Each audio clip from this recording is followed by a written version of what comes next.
Well, hello. Well, hello, Mike Manley. Oh, there you can hear. There you go. Oh, Hello, Mute Manley. How are you, oh, sir? I am muted. You're good now. We're trying some new stuff tonight, so bear with us. I hope everybody's well. We'll give people a minute to filter in to the stream. I think the notifications just went out because once we hit live, Mike, it pings everybody and tells them that we're on. So they have a minute or two to kind of I come. come running like it's Prince Spaghetti Day. Anthony, Anthony. I'd like to say hello to everybody, and let me do my intros. Well, hello to all and sundry. Welcome back again to Pencil to Pencil, your favorite pandemic podcast, brought to you every Wednesday and Saturdays at 8 p.m. EST. Brought to you by your good buddies, Jamar Nicholas, your internet best friend, and the Kevin Bacon of comics, and also my best bud and modern master of comic books, Michael Manley. Say hello, Mike. Hello. And I'm description. I prefer to be descriptionless. See, you're taking away my ammo, Mike. When I can't boost you up when we do these. And there's Mike. Perfect. There's that guy. That guy. Hello, everybody. Good to see you again. Welcome back to our Saturday evening podcast. This is where I've been saying, Mike, lately that we're doing our Saturday shift rotation. And we're clocking in for our shift and writing down names on the board like we work in a hospital. So we could also be like doctors of cartooning. I don't know how you feel about that. The patient will not survive. He won't make it tonight. You should say your goodbyes. Hey, everybody who's tuning in. Welcome if you're watching us live on Facebook, on our Facebook page, well, hello. If you're watching us live on YouTube, well, hello. What happens here if this is your first time here, because you saw a cool notification or a cool graphic, is that I, Jamar Nicholas, along with Michael Manley and sometimes our third co-host, Brett Blevins, will... He's the Joe Besser. He's like not the Shemp, not the Curly, not the Curly Joe. It's Curly Joe Besser. He was like that, the last stooge, right? Right. What's the stooge? Okay, how about this, Mike? Well, who's your favorite stooge? Probably Curly when I was a kid. Although I do like Shemp. Shemp, yeah. Yeah, Shemp's pretty cool. He's Shemp, weird. Yeah, Shemp is a weirdo. And he had different energy because I feel like all of the Curly, apostrophes were trying to be like Curly, but there's only one Curly. But Shemp was a totally different type of energy. Shemp almost also looked like Mo. Because they're brothers. Right. They're all Curly too, but and Larry is the one that has nothing to do with the family. Right, yeah. But it's funny because even as a kid, before I knew all the lore of the Stooges, I always thought that Shemp looked like Mo. Yeah, they have a familial resemblance, yes. But Curly Joe was part of that too? He wasn't in the family. No. Curly Joe. He wasn't a Howard. Not so hard. he wasn't in the Howard bloodline. But a lot of people may not know that Larry Fine is from Philadelphia. Down there on south and third and south. Second, third, yeah. Yeah, second, third, and south. There used to be a big mural of him. I think it's still there. I think they painted over it and made another mural in the same place. But I like the Mike, there's a lot, and I know you're a Philadelphia transplant. You were from Detroit, but you spent a lot of your life in Philly. Do you feel I've like spent more of my life in Philly than in Detroit or in Michigan. do you feel like a Philadelphian at this? Well, obviously at this point. Do you what do you keep with you from Michigan? I don't know. Hmm. My anger, my bitterness, That's the taste of cold. well, you know what? It's funny. It's like when I don't know if everybody. I don't. Well, what do I know? But I don't know if people think of you when they say, "Oh, Mike Manley." Like people, I think just assume you're in New York, right? I think maybe with your ties to Marvel or mainstream Yeah, comics. I'm living underneath a desk in Marvel, the bullpen. But yeah, I mean, there's a definite like I could run off a laundry list of famous Philadelphians. But yeah, Larry's from here.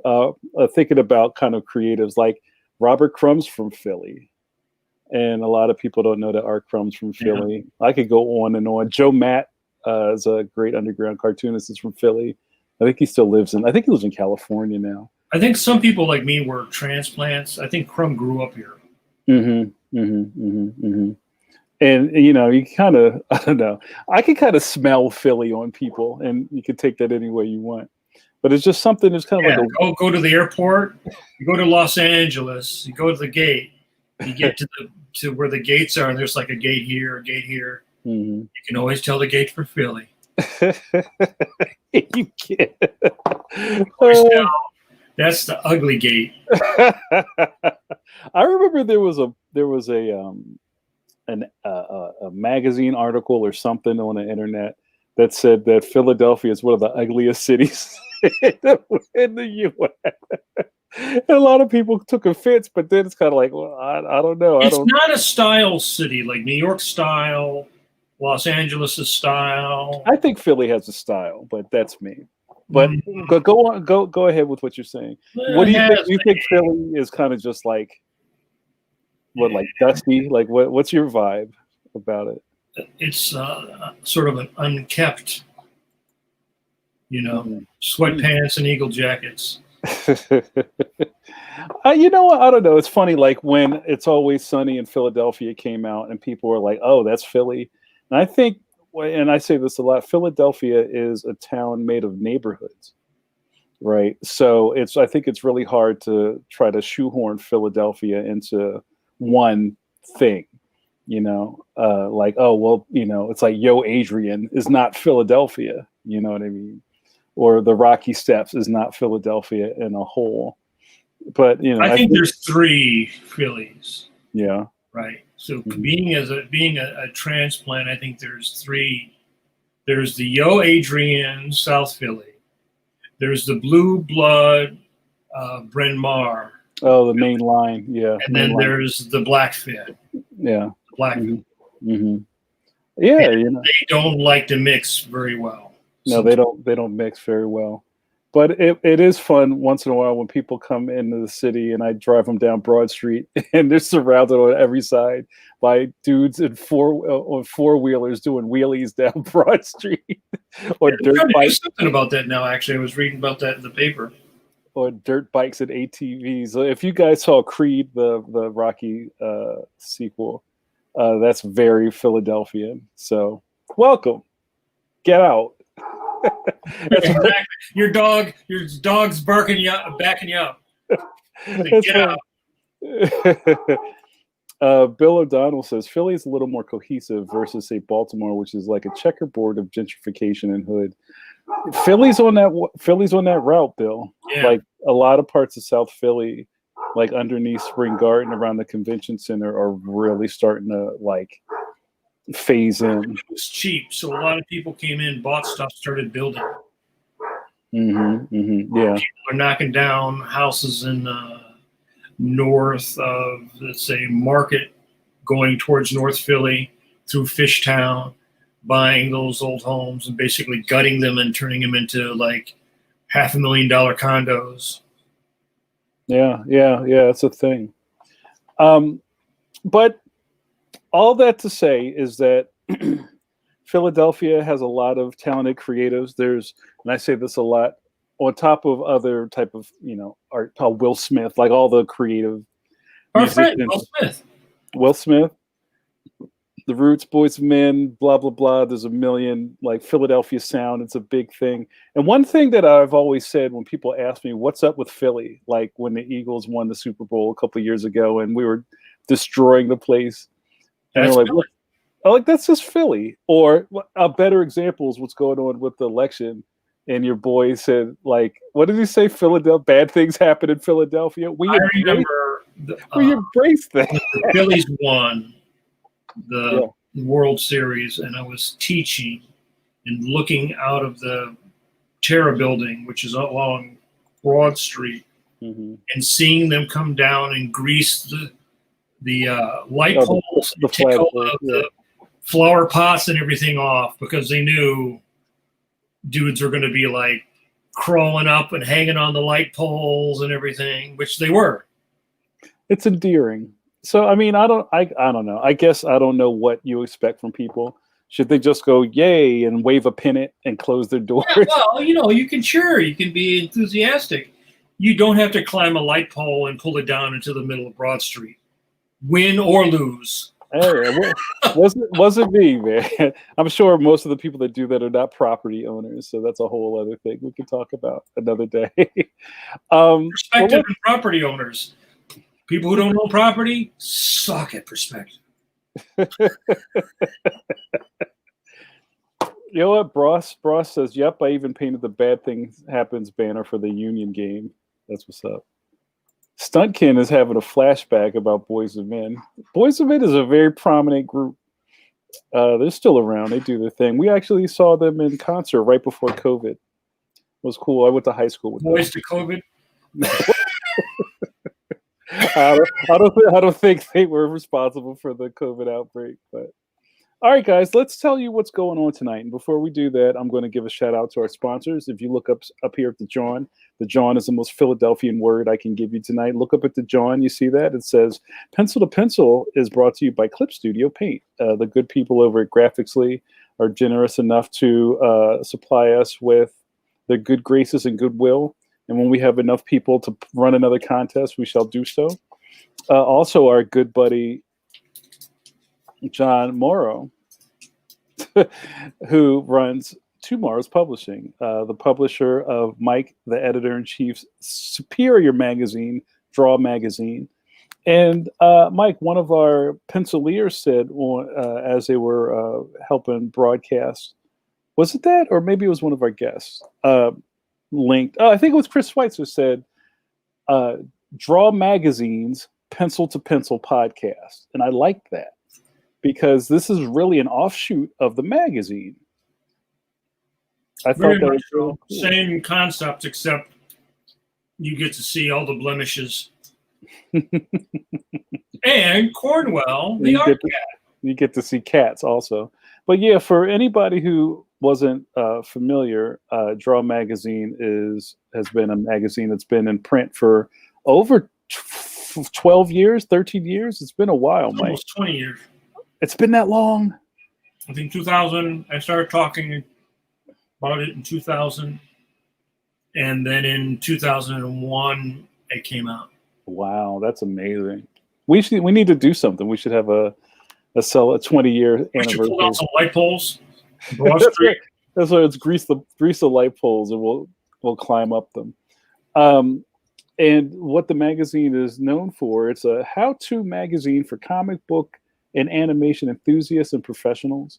It's not a how do you draw Wolverine type of Michael's Arts and Crafts magazine. Although guys who have drawn Wolverine have been in the magazine. That's right. It's more of kind of like how we pose all of our interviews and our talks with guests. It's shop talk. We talk about the business from inside the business. There's not a lot of circles with lines going through them and showing you how to draw, Tippy Turtle. It's more of like I want to assume, Mike, that you have the foundation of comic book art down before you crack open a Draw Magazine. Who do you think the demographic for Draw Magazine is? I would say probably late teens to 90. 8 to 80, young. Yeah, that's right. Crazy. That's right. I think it's mostly, and many young professionals. You know, I did it for the 17-year-old version of myself. Yeah. You know, I mean, it's funny now. When I started, there really wasn't anything else like it. Yeah. You know, you had Wizard doing their bullshit. Yeah. But now there's, because of the, you know, technology, there's a lot of how-tos. I mean, we are swimming in information on how to draw or paint.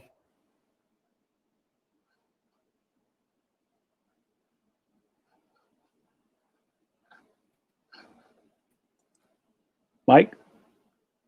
Did I lose Mike?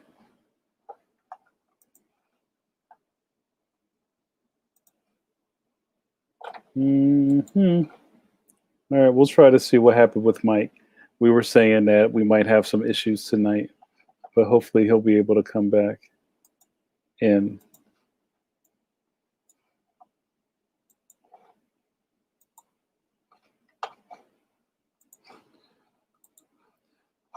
Guys, let me know if you can still hear me or if I'm still live. Put something in the comments and then we'll just keep it moving.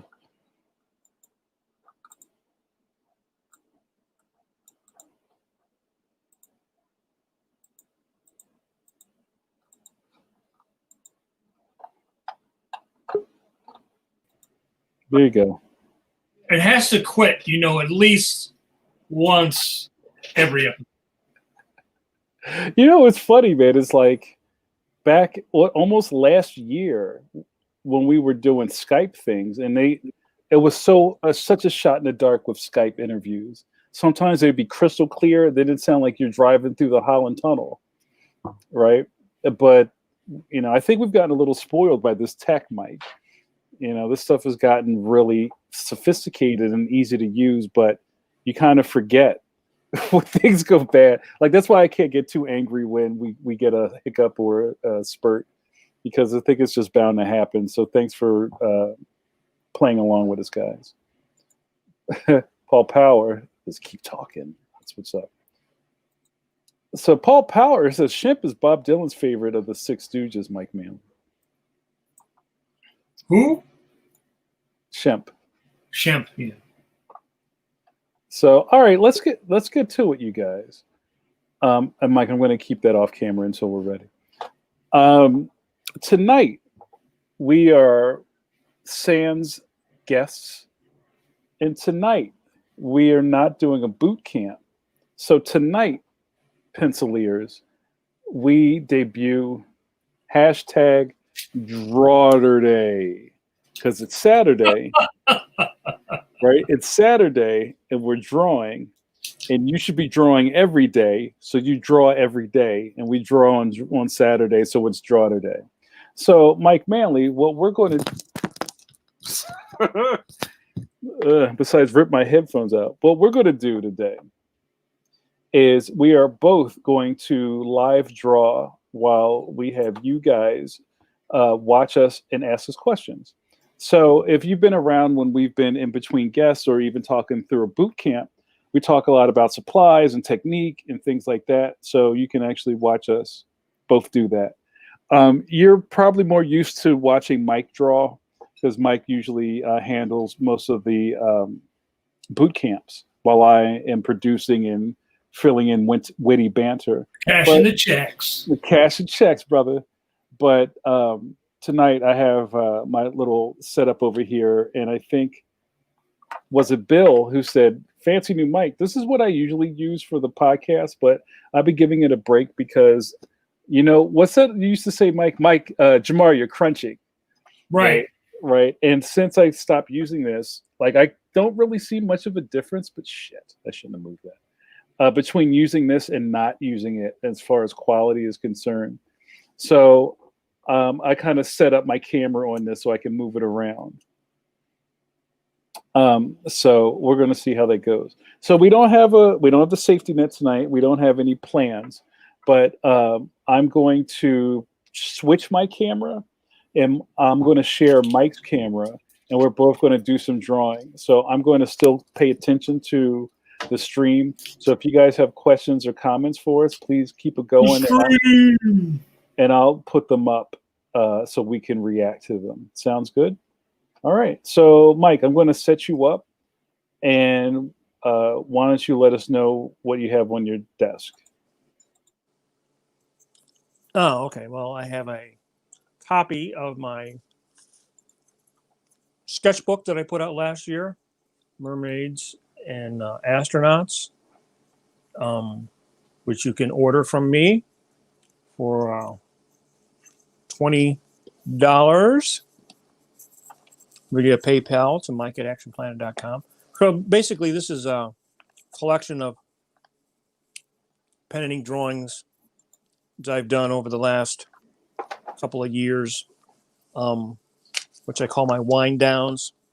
And these are usually drawings I do at the end of the day after working on the strips. A lot of times I just like to relax by drawing. So the thing I enjoy really the most, probably more than painting or anything else, is just actually drawing. I think it's my first love, and I love working in pen and ink. So I usually start these things, like I'll show you tonight. I usually start them. I don't even know what I'm going to do. I usually just start scribbling, and then something will come out of the process. An image. Sometimes you draw something. Sometimes you got to erase it. So that was, so I got a zillion of them now.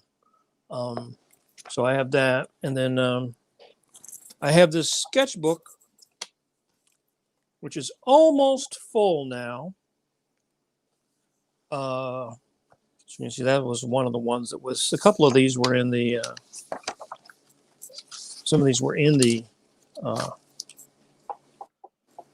sketchbook, but many of these were not. And so, again, I just never know what I'm going to do. Sometimes, you know, you have an image in your head and it pops out. Sometimes you don't have an image and you just sort of, I forget what the term is. There's a term where you look at something and you see a face. Like, it's like when you look at a clouds, you see an image. So a lot of times I won't have a particular idea, but I'll scribble something out, and then my brain is always working that way, I guess. If I draw a bunch of shapes, those shapes will end up turning into an image. So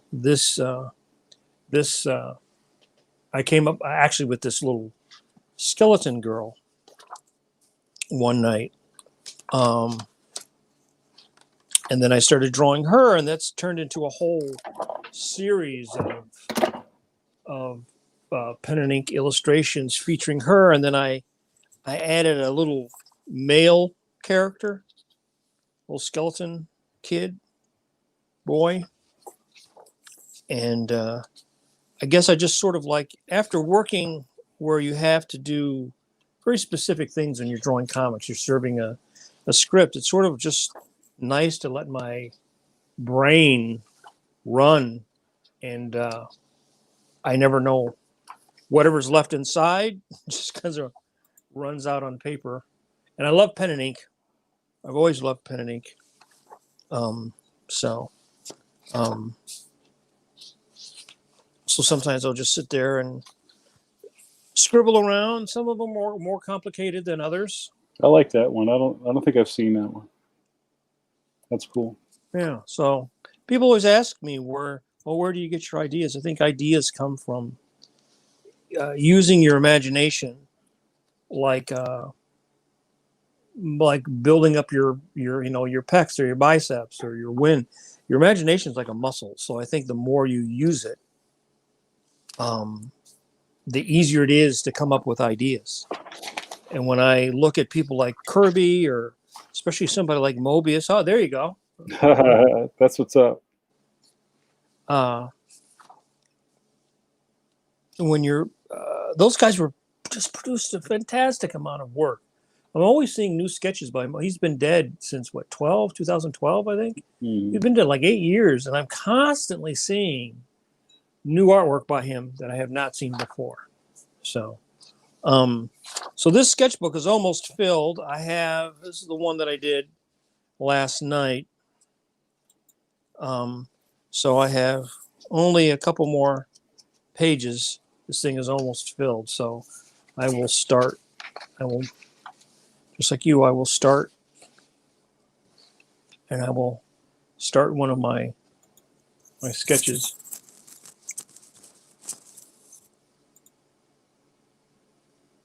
Okay. So what I'm going to do tonight, you guys, is I am going to move the cameras around. So I might do a little. There you go. A little mic, a little not mic. You don't need to see my face. You just need to see my fingers. Look away! I'm hideous. I don't have a grand sketchbook that I'm going to share, so I have to actually change the camera in StreamYard. So you like to sketch on pieces of paper, right? Yeah, I'm like and I have some stuff. I just did a workshop the other day, so I'll show that stuff. It's in front of me. All right, so give me 1 second.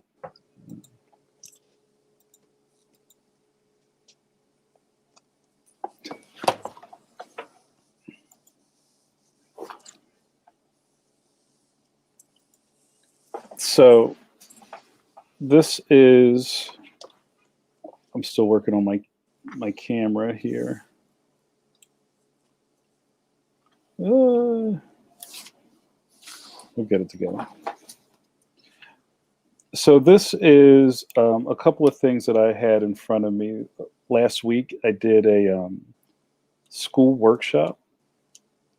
There you go, that's a little better. Where I showed a little bit about my process and the power of cartooning. This right here are some character designs for Leon. If you bought Leon Protector of the Playground, you may have seen some of these characters in there in the background. These are the bleacher creatures. They're a bunch of kids that hang out. A bunch of kids that hang out on the bleachers at recess and collect cards. And you know those kids, Mike, who always have the hottest new thing. Like when Pokemon cards were a thing, they had all of them and were trading and fist fighting. I guess that's a little bit beyond my. Well, I mean, not when you were in school, but you know what I'm saying. Yeah, when I was in school and dinosaurs ruled the earth. So this shows a little bit of my cartooning style and just some character design. This is my favorite character right now. This is Candy, who's actually made out of candy. So a human piece of candy corn. Yeah, like human Jolly Rancher. Here were some sketches I did the other night on stream. If anybody was hanging around at like 1:30 in the morning for my Ashy stream, I was testing my equipment just to see how that would look. So it's just me working on this marker paper and just noodling, dealing with some line weights, and just putting some characters down. So here's another one. A lot of people know that I'm a big marker guy, so I try to do a lot of marker renderings. And these are just notes for my class that I did online the other day. So what I think I'm going to work on tonight, Michael, is, here's another thing. Here's from my little seminar, here's an alien fisherman. That's cool. Thank you, sir. So what I'm going to work on tonight is, here's some more stuff. For my Patreon, I'm a little behind on sketch cards, and I've been trying to catch up. So I'm going to work on this Drax the Destroyer sketch card tonight. So he looks a little bit more like Batista than whoever they did and Silvestri was doing in the comics. So we're going to both work on our stuff tonight, and I would love to be able to look over and see a lot of blinking questions and comments from the room. So I hope this is interesting to you. Mike and I are going to both share our screens at the same time. And if something interesting pops up, we will, I'll biggerize whomever's screen. All right. So let's have some fun.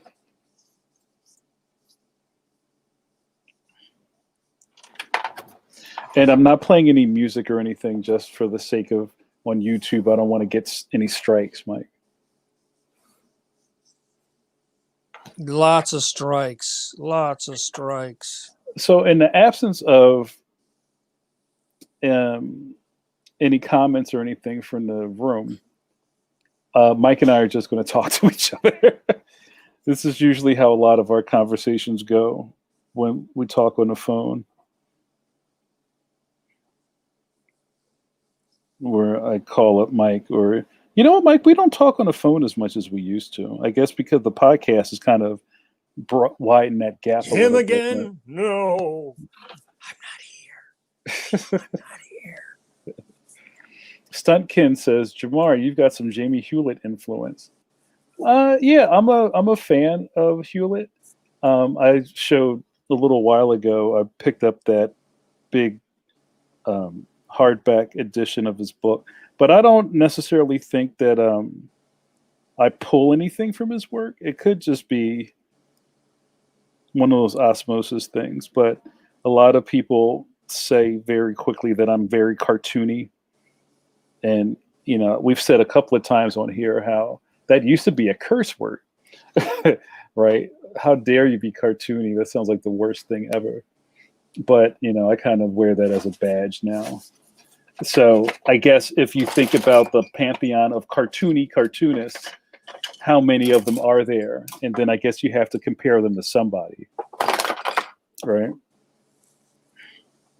JRD says, sorry, I'm not talkative for obvious reasons, but I'm watching. Good to see you, JRD.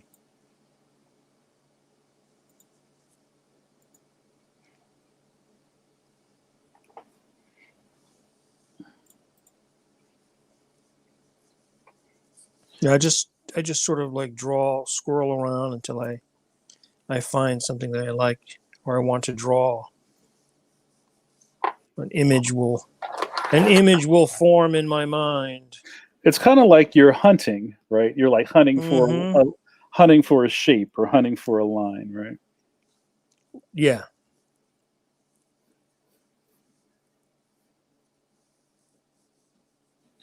I'll ask the chat room for all of you cartoonists out there who are fans of the channel for obvious reasons.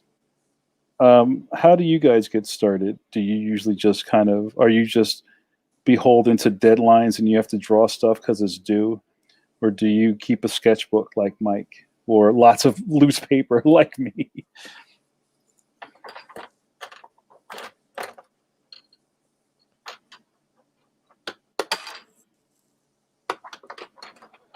And Mike, maybe while you go ahead, you might want to talk about the tools you're going to use tonight. Mike, tell the people about what's up with that red pencil. Did you steal that off the teacher's desk? This is a Prismacolor. Mm-hmm. Color erase, right? Yeah, rather, I'm sorry, color erase. Mm-hmm. Carmine red. Yeah. Mm-hmm. And I like that because it shows up really well underneath and the penciling. Mm-hmm. If I go over with another, the regular pencil, like a HB or 2B. And I find that most animators and many other cartoon, I think Hawthorne used this. Yeah. Mike Hawthorne, I think most guys I know use the blue. Indigo, blue. I think an indigo blue. Yeah. Not the and this is funny, not the non-photo blue. The non-photo blue hurts my eyes at this point in my life. And I think the non-photo blue is just way too bright. Like I can't see that anymore.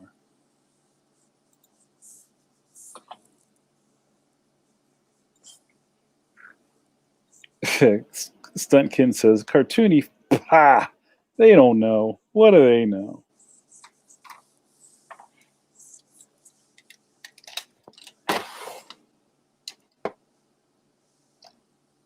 So I'm going to, I got a lot going on here on my desk, guys. I have a little bucket because I'm trying to keep pins from floating all over my floor.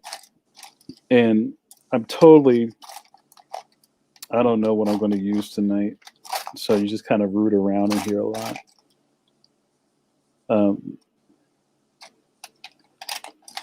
Not super prepared. I brought my marker box over because I want to try to finish this on camera. I think it was JRD. I took a picture of my Prismacolor marker box, and I think, was it you, JRD, who was like, you're giving me chills because the markers were out of order. It was messing them up. Debbie O'Donnell says, my whole life, since grade school, I've been calling them Prismacolor. Prismacolor pencils, and realized 2 weeks ago they're Prismacolor. That's like the memes where it says, I was this many years old when I found out. Killing his OCD. I'm sorry to hurt you, JRD. Forgive me.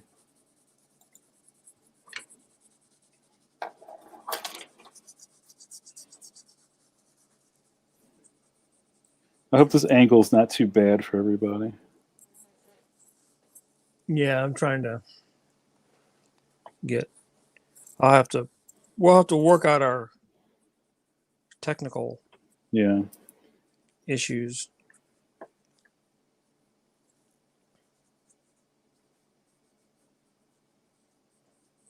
But what I'm just looking.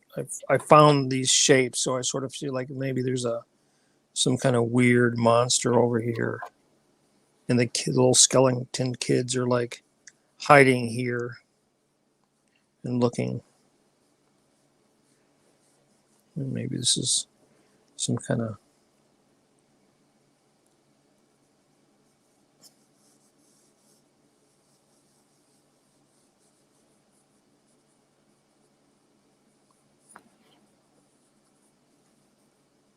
So it's just like an exercise in imagination. You look around like, oh, I can make like I find a church here and some crushed building and a wall. Maybe a fence.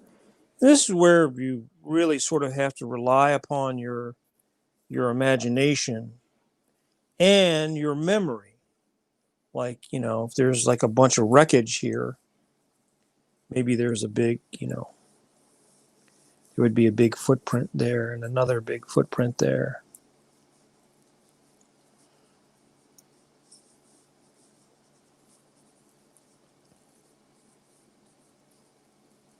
And wreckage and stuff like that is always fun to draw. Wreckage is my favorite.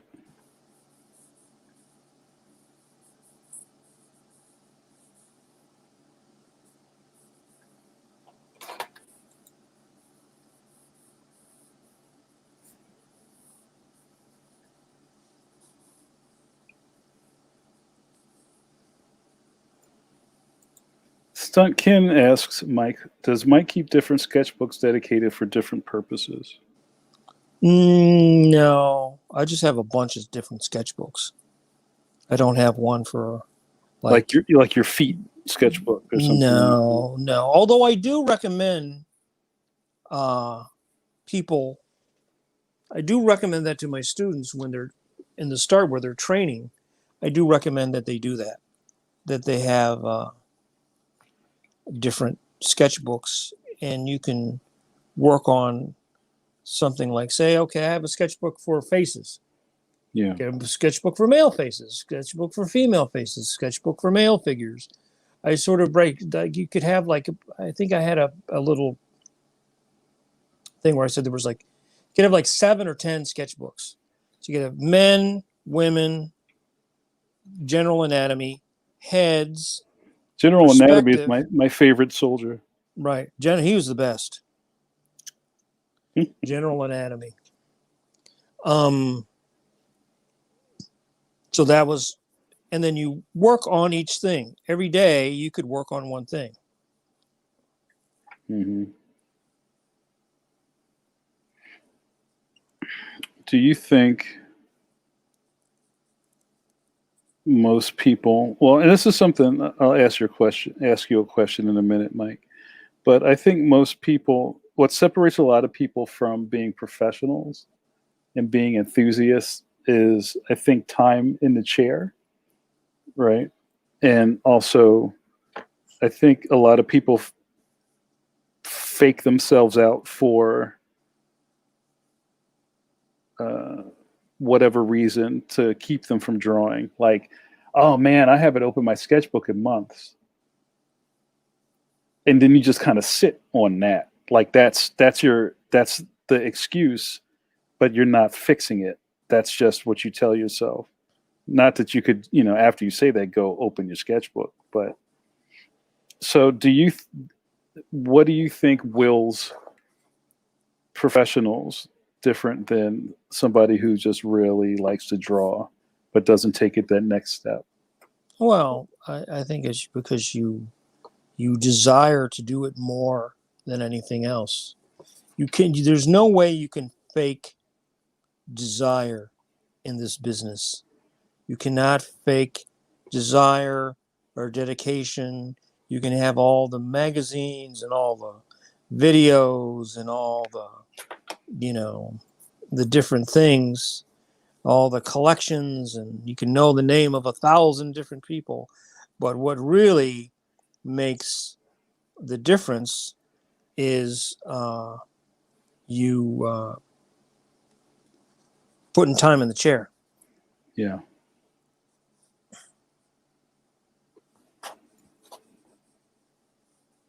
If you don't love this more than you love anything else, you won't be good at it and you won't be successful at it. Anybody I know who was good at this and successful at this,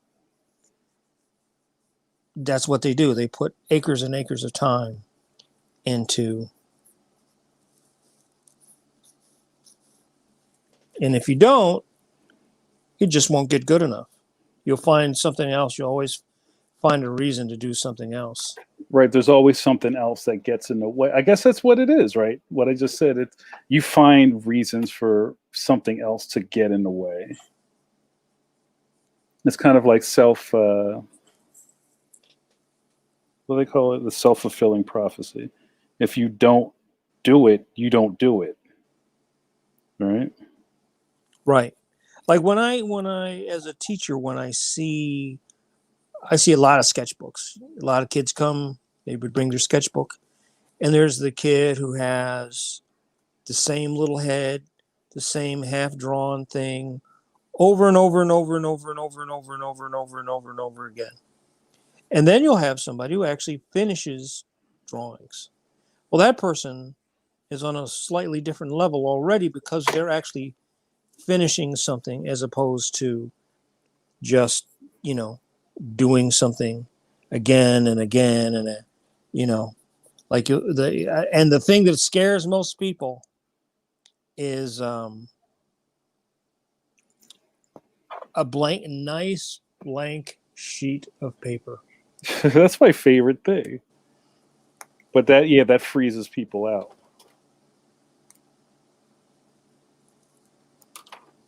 Yeah. Stuntkin asks, and keep the questions coming, guys. This is great. Stuntkin asks, do you guys have a favorite? Oh, hold on. Let me put it on screen. Sorry. I'm doing a lot over here. Do you guys have a favorite part of the comic cartooning process? Like the thumbnailing process, the character design, study process, the actual pages. What is your least favorite process? I don't think I have a least favorite process. I enjoy every process. I think for me, inking is the most fun. Mm-hmm.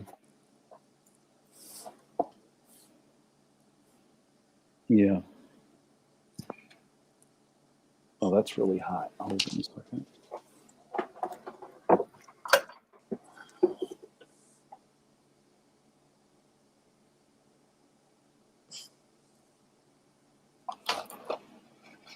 Um, I would say for me, I like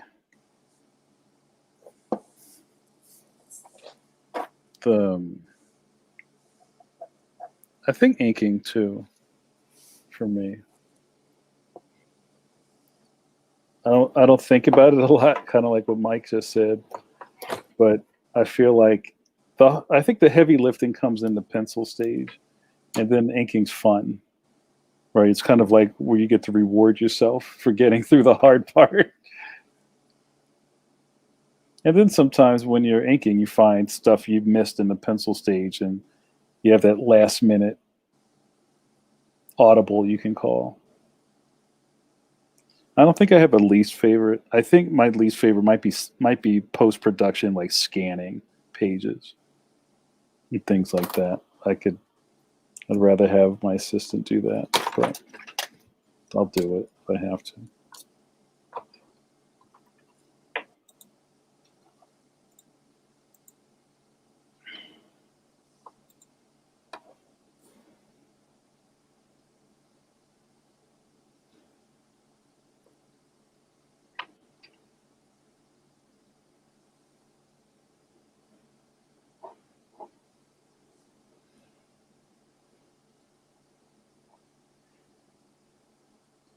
Well, I'll tell you guys something which I think is funny.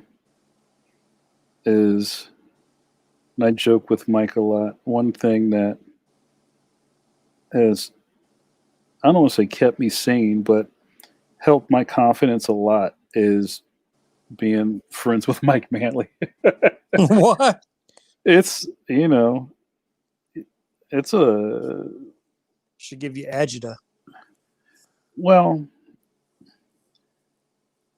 I remember saying a while ago, it took a long time for me to feel confident enough to hang around you, right? Because, you know, like you've done so much stuff at such a high level for so long. And I never felt like an amateur. Like I think that's a big thing. It's kind of like if you hang around people who are doing really high skilled work, and then it's your turn to kind of like pull out your sketchbook. It could be intimidating, right? Well, I suppose I guess is what a little bit of the imposter syndrome or whatever you feel Yeah, like. I don't know. right. Like, what if they hate me, or I don't think I'm good enough. But I don't think I really ever carried myself like that or had those kind of issues.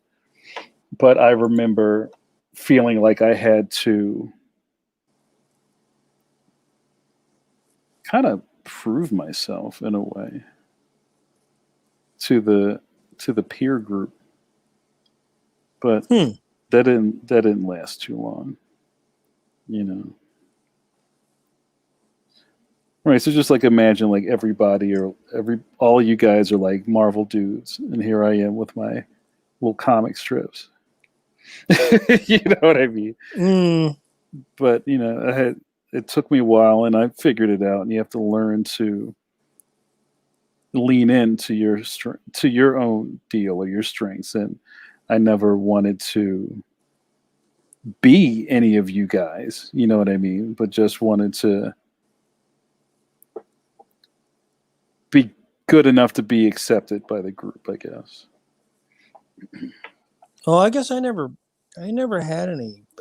I never felt like there was groups because I always liked every kind of cartooning. So I liked stuff that was super cartoony and stuff that was very realistic. I liked, that's one of the reasons why I liked working in animation. Mm-hmm. So I never felt like, oh well, there's like I have felt that more from other quarters towards me than me towards other quarters. I felt that with some of the underground, the former underground guys would kind of give you a little bit of an attitude sometimes. Sure. Not everybody. Like I always liked Dan Clowes and got along with him, but there were some other guys who would feel a little I don't know, snotty, I guess they would kind of get, Sure, like, oh, sure. you're one of those people, Yeah. And I just think there's either good cartooning or bad cartooning, whether you're doing something for the New Yorker or whatever, it doesn't really matter. Yeah. Well, I remember this is kind of like beginning of the merry-go-round, Jamar, and having a lot of really bad experiences at the beginning of my career with mainstream guys. I've told you some of those stories. Um, where, say, like I was at a show and I paid all my money to get my booth, and then this mainstream cat just shows up and just squats and just takes his table and drops his pages on the table, and all these people swarm around him, and it's kind of smirked at me like, "Oh, who are you and what are you doing?" And I took that really hard, as I think, especially with self-publishers or indie people or people who are like totally just trying to figure all this out on their own dime, fitting in or finding your lane is really important, and it's hard. A lot of guys never get out of that. A lot of guys never find their spot, or they give up. There's a lot of giving up. So I think one of the things that really benefited me was that, like, you were nice enough to say the other night that I'm gregarious, but I don't have a problem networking or doing things that are out of my comfort level. Like, I don't have anxiety about talking to people. I have anxiety about other things, but not that. Right. And I figured, and this has been my kind of selling point for the longest time. I feel like if you get to meet me, you're probably going to enjoy the stuff I do. Like, I've made more sales off of stuff at a show versus in a catalog because, when I'm not, if I wasn't there to kind of charm you, something else has to kind of get you to pull the trigger on my stuff. That's how I used to feel. I don't really feel like that anymore. I've been around too long.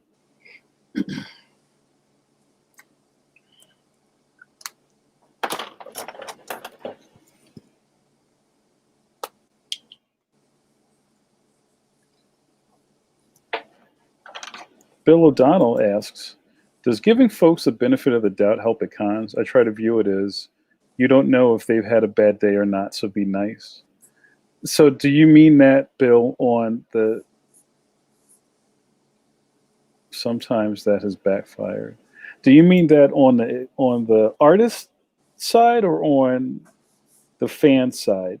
Like, I'm interpreting what you're saying as, say somebody comes up to your table and they're like a shitbag, or do you mean when we approach other artists?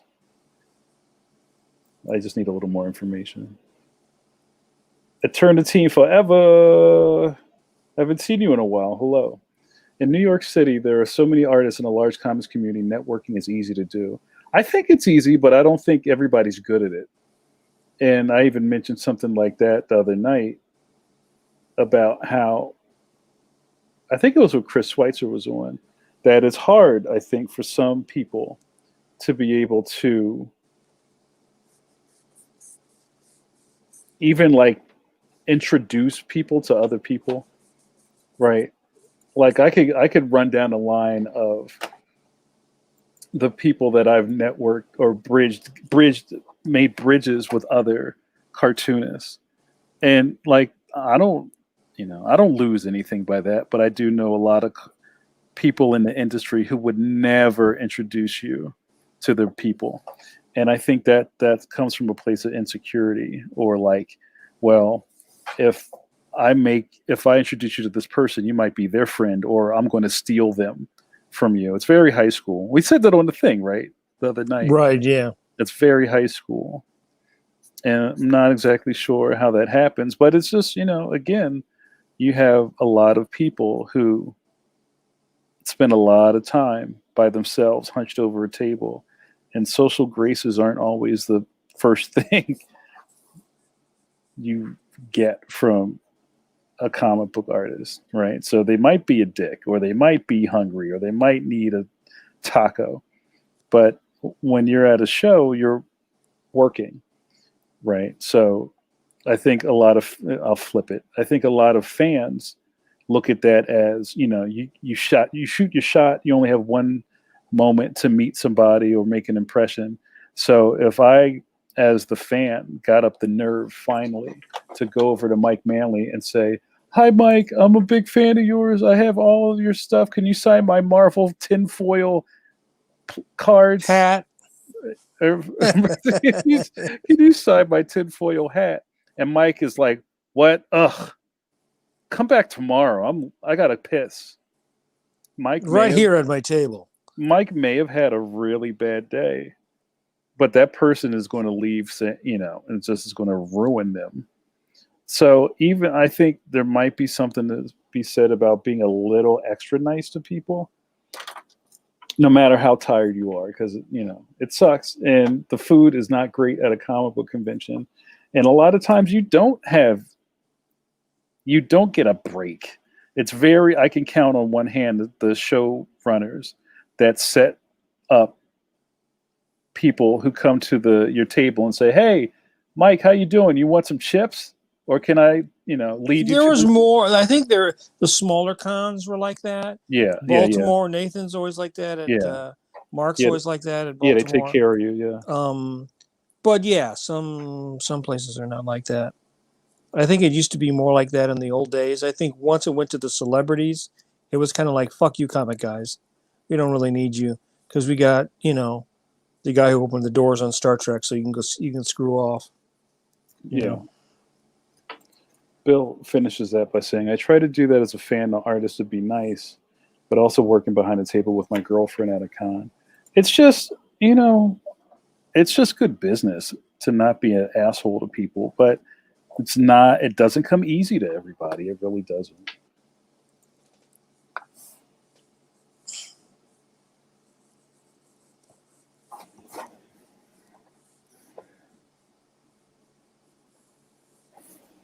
The main thing is to try to get these interesting shapes, because I can turn a shape into anything. I can turn this into a, dilapidated building.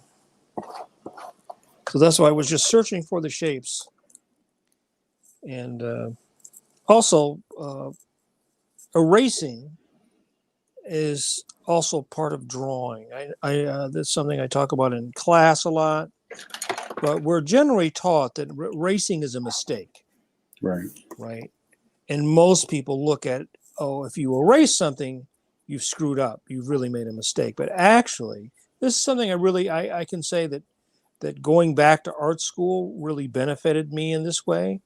Because a lot of times when I was drawing in art school, I would put down a mark, I would put down something with charcoal or do something, and then I would take something up. You would take something out. You put something down, and you take something out. You put something down, and you take something out. And and I think usually we're thought like, you sit there and you just, I'm going to draw all these bricks, right? I'm going to draw one brick, and I'm going to draw another brick, and I'm going to draw another brick, and I'm going to draw all these bricks, right? And if I go, "Oh man, I messed that up," now I'm much more liquid about penciling something, taking something out, putting something in. If I didn't like this whole thing, sometimes I erase the whole thing and go back. I might actually find some other shapes. So I look at erasing as part of the drawing process, not a negative thing. I like it. And it's funny because I remember when I went back to art school at first, I had very good relationships with most of the teachers, but there were a couple of teachers who thought like, oh, you're a cartoonist and, we're fine artists. And I remember one of my teachers saying, well, he thought that he didn't think that my drawing from what I did for a living would help me, but that it would be the reverse, that my working in fine art would help my drawing. But he was actually wrong, because my drawing did, my years of drawing did help my fine art, because drawing is drawing. Drawing is thinking, and you're always thinking of how to make something work, how to solve a problem, how to interpret something. So, his idea that, because I drew, comics would not be able to help me was really incorrect. I think I also, because of the discipline that I got. That's the other thing about this job. You have to be very disciplined. Mm-hmm. So if you're not disciplined, it will be a very difficult, if not almost impossible job for you to do. I don't think you can do it if you're not disciplined.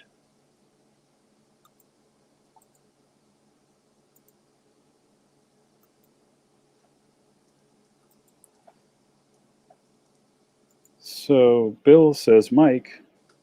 Oh, Mike. Are you there, Mike? Yeah, I'm here. Are you there? Are you there? God, it's me, Margaret. Mike, what's been the biggest takeaway you got from going back to school? I would not say that there was any one thing. I got several things. One is I dug more into myself personally, especially after the first couple of years. I probably learned more about color. I learned more about fine art, and I learned more about art history. Even though I knew, I do quite a bit. It's also different going back to school, having had a career based upon me teaching myself. Is different when you go back and you have somebody tell you something that you already know, but they might tell you something in a different way. Yeah. And I was very conscious of the fact that I wanted to open myself up to take in what people were telling me, which then I could later disagree with, and I could reject. And I rejected or don't agree with many of the theories and certain processes that I learned while I was in school. But in order to really learn, you have to be able to open yourself up, and you have to be willing to kind of tear yourself down a little bit, which is, I think, really an ego thing. I think that's what prevents most older people from really progressing, is that their ego becomes so solid and they become so entrenched that they're not really able to break themselves back down in order to be able to come at it in a different way. So I would say that that's what I got, is to try to be open and to be willing to work hard, and to start over. To, when you're working in comics, it's really hard to do that. Working in this business, it's hard to do that. It's hard to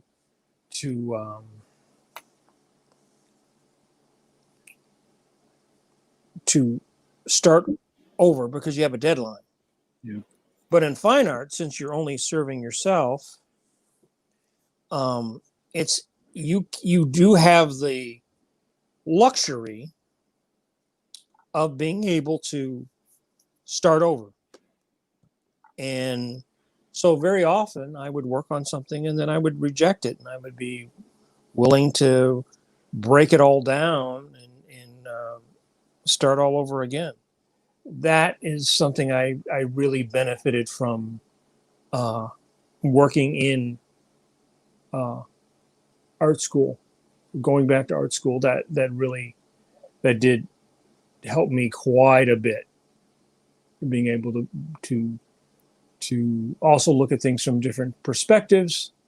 One of the things about comics is, I'm probably never really satisfied with anything that I do, but I get to the point where I must absolutely. You got to finish. Yeah, I've got to get the train out of the yard, as Williamson would say, and you have to be willing to,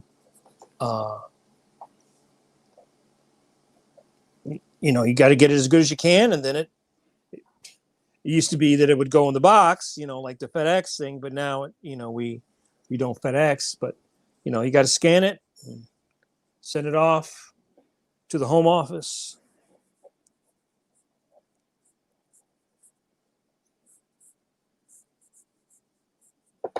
And drawing wreckage is fun.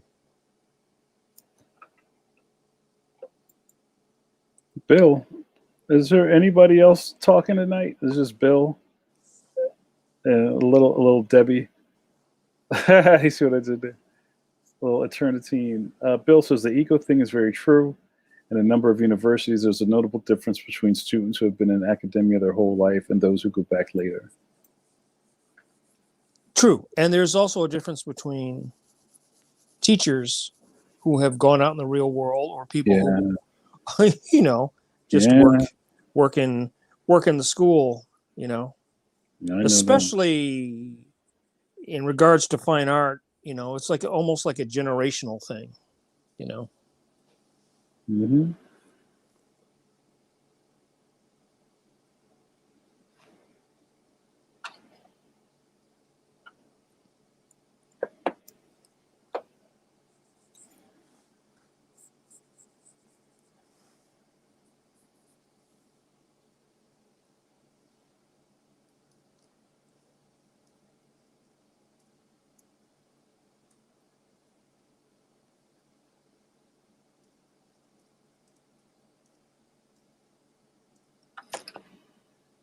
The other thing I would say that I probably even more so, in fact, I was replying to somebody on somebody's post on Facebook.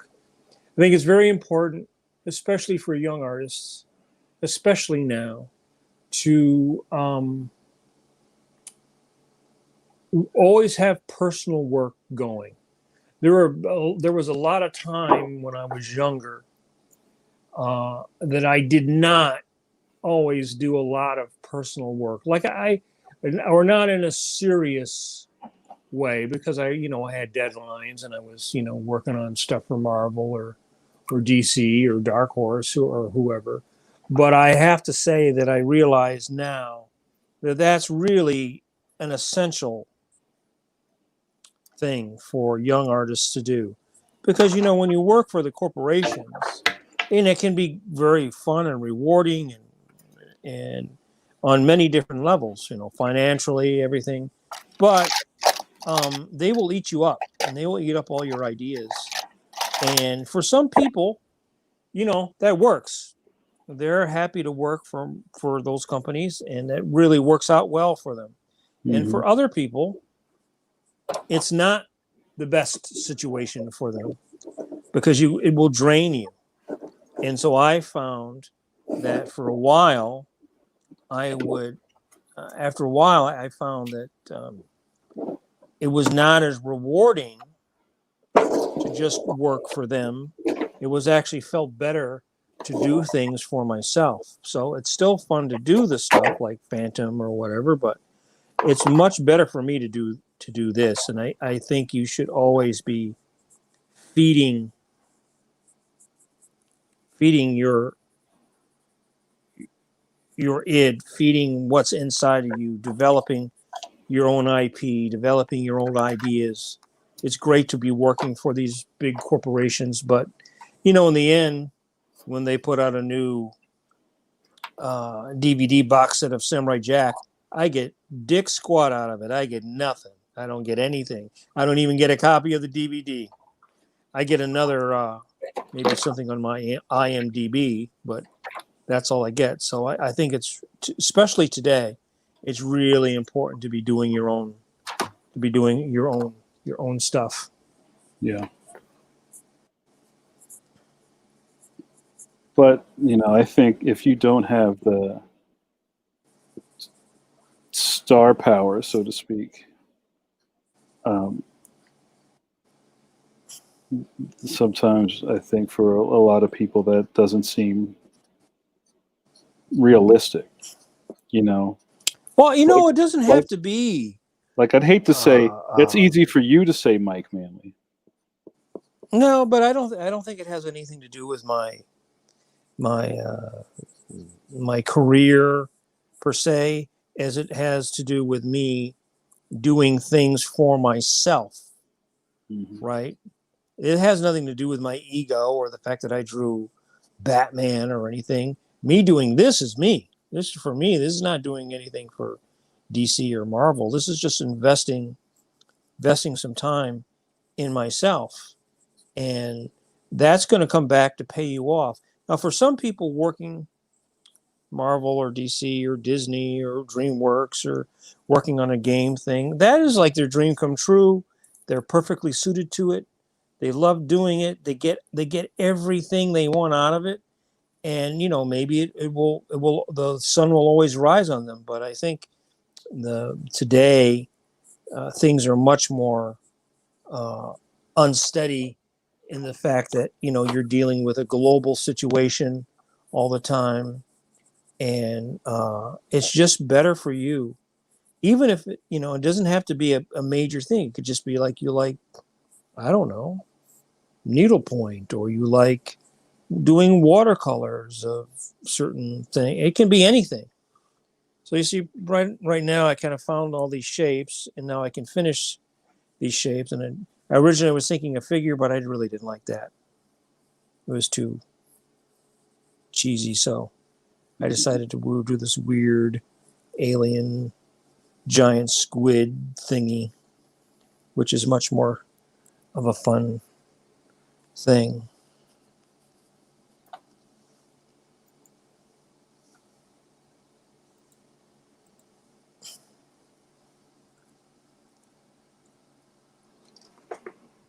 Maybe Like I wish maybe I could have done, I'm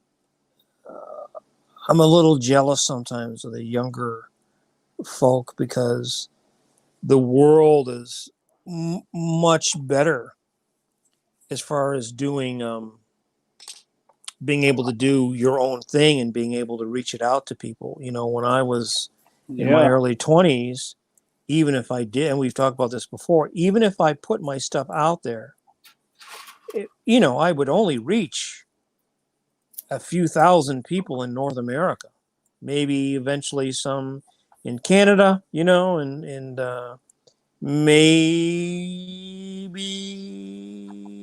some in Europe, England, but not in the way that you can reach people now. Mm-hmm. I have to get up and get some tools. Mike, why don't you talk about until I come back? What tools are you getting? I need a whiteout pen and I need an eraser. Why are you making mistakes, man? You're supposed to be perfect. Sorry. What kind of whiteout pen are you getting? I'm using those, and I reviewed them in an issue of Draw Magazine. The shit, I forgot what they're called. Not crusties. That's crusty white crusties. That's my favorite pen. That's the pancake mix. You got the what is it? What is the name of that pancake stuff? What, crusties? Or is that what it is? Bisquick. Is that what you're talking about? Bisquick. Buttermilk. Why don't you talk real quick? I think this is interesting.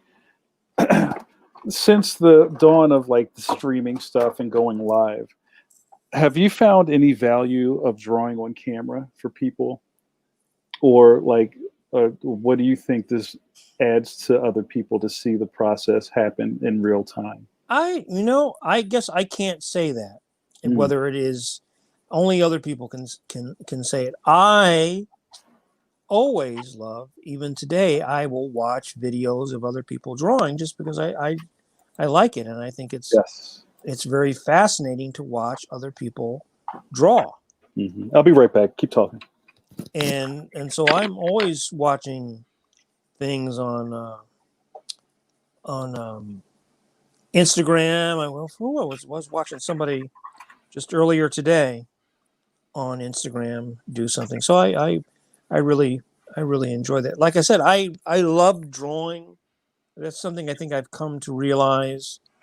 Also, coming out of going back to art school and really starting to do things for myself, is how much my first love really is drawing.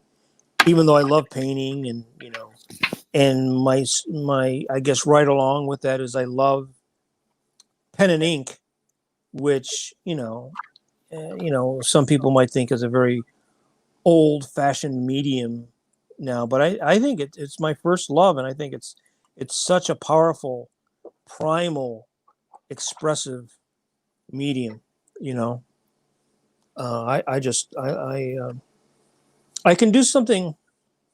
I feel like with a pen and ink drawing like this, I can draw something fantastical or farcical, and it somehow it will seem like it will congeal and work if it's a pen and ink drawing. Mm.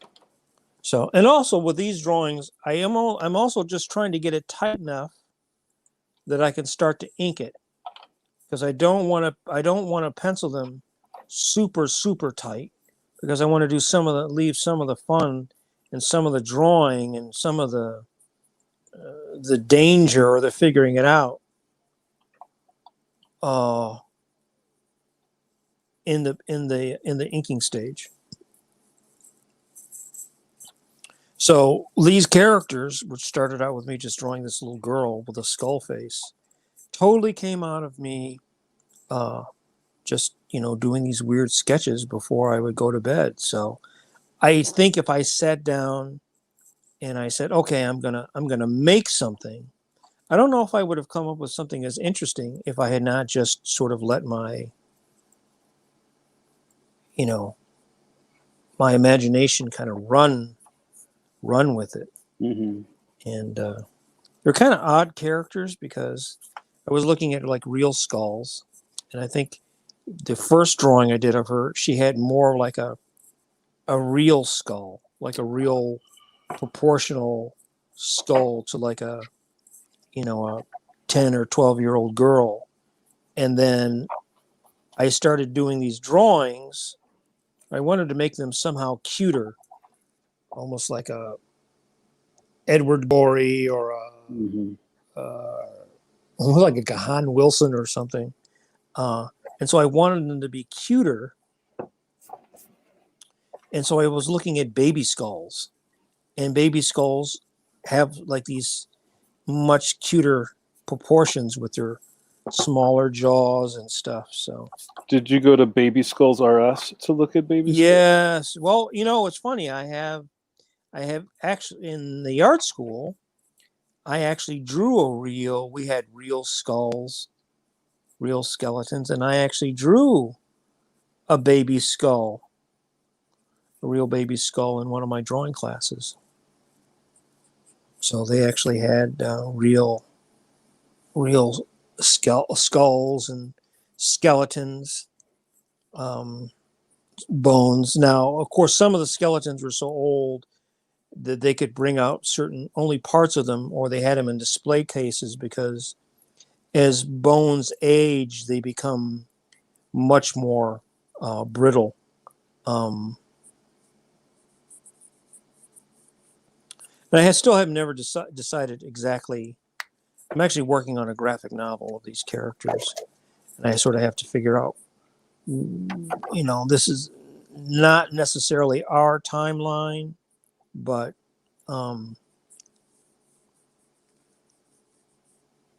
an alternative world of the skull people. Mm-hmm. I don't know if it's like a dead world where everybody is dead. You know, I don't know if it came out of this whole dark. You know, my mind created this stuff based on this whole just The COVIDs. yeah. I think this actually came before. Yeah, you were I'd doing have that to go before. back I think. before the COVID, but just the general darkness. So now I got the whole thing kind of penciled in, and then I just go back and again just like figure out where the ponytail starts.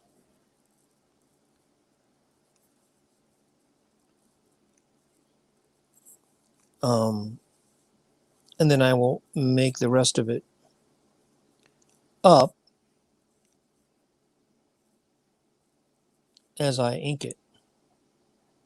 I'll do the rest of the drawing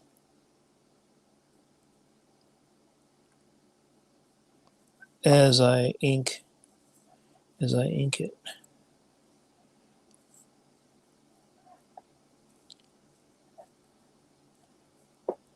Nice.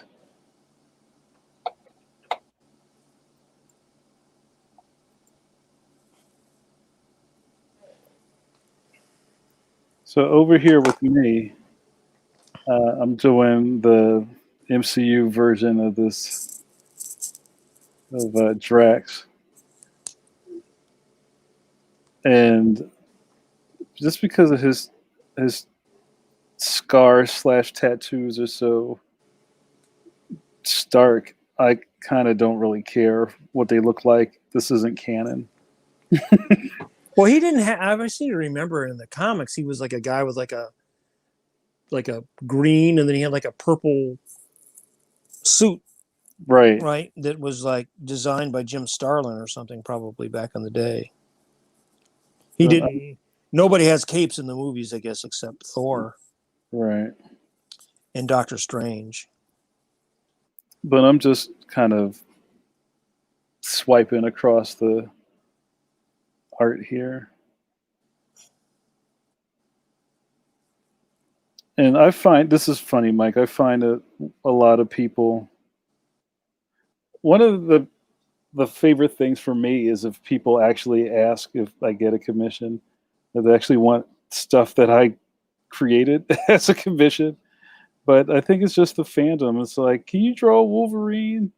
I'd love to see a Jamar Wolverine, that kind of stuff. Right. Well, I get that all the time. Yeah. People wanting me to draw. I mean, I get people who want Darkhawk, but I also get people who want me to draw. I had drew Booster's Gold. I drew a lot of characters that I don't have any particular affinity for. So, Yeah. if it's any of the main Marvel characters, I can get into them. But if it's character like a lot of those Teen Titans and stuff, I never read that stuff as a kid. The only issues of that stuff I ever had is the stuff that Nick Cardy drew. So.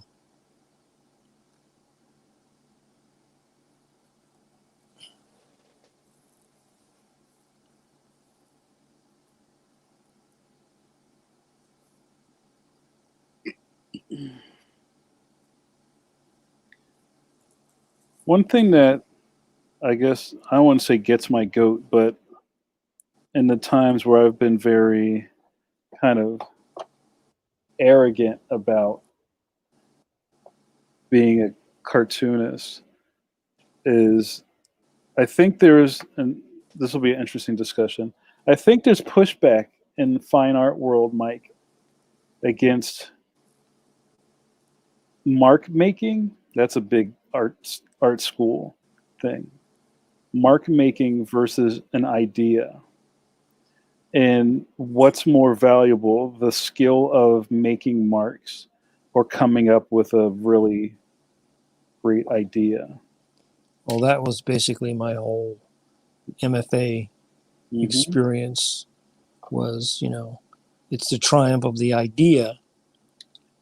And that's all dying off now because it's really That not fast. it's lasted almost 100 years, Yeah. right? I mean, especially post World War II and starting in the 50s with all the super abstract, abstract expressionism and all that stuff with, championed by people like Clement Greenberg and stuff. But, that stuff is all starting to go away because I don't think if you have to basically convince people with your argument, not with what they see, then they only agree with you if they believe your argument, because it's not like they're looking at something and they can necessarily even understand what you're talking about until you read, until you hear your theory, until you hear your screed, about it. That was my experience in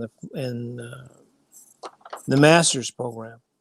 And most of that stuff did not appeal to me at all. And I think most of it didn't work or didn't resonate with me. I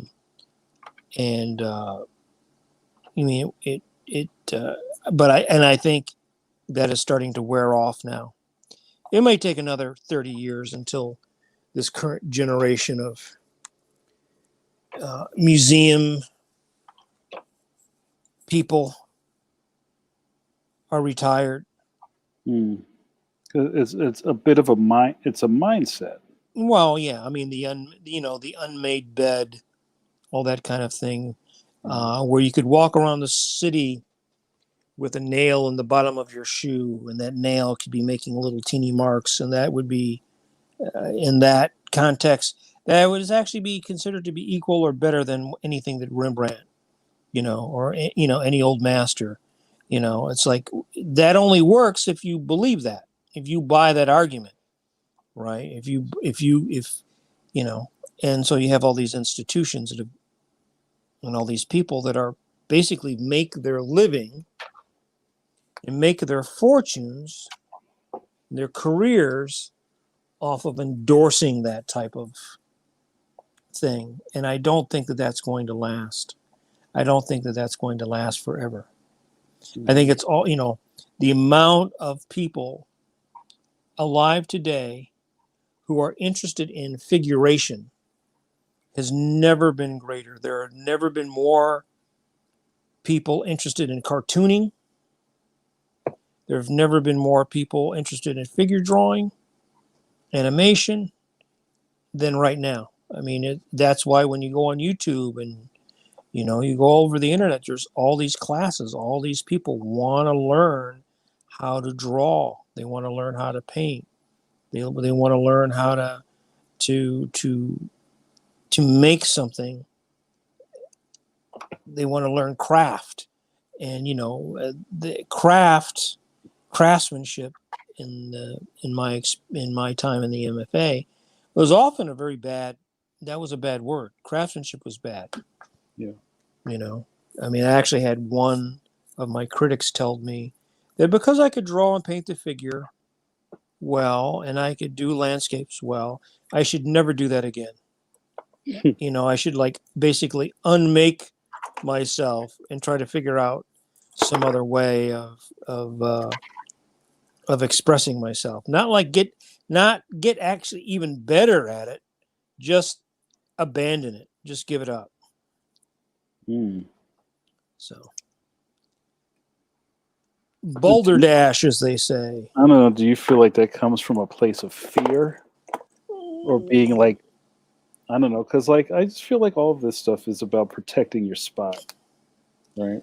I think that in the fine art world, it is all about protecting those spots and protecting that mindset, because if it becomes like the special persons club and you can't understand it or you can't relate to it, well, of course you can't. You're too stupid, Right?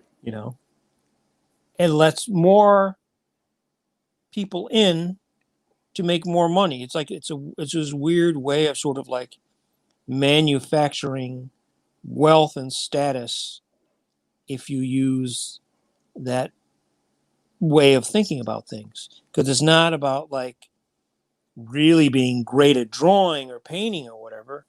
It's about being great with ideas, Right. you know. Yeah, that's what I And was. that's really starting to wear off now.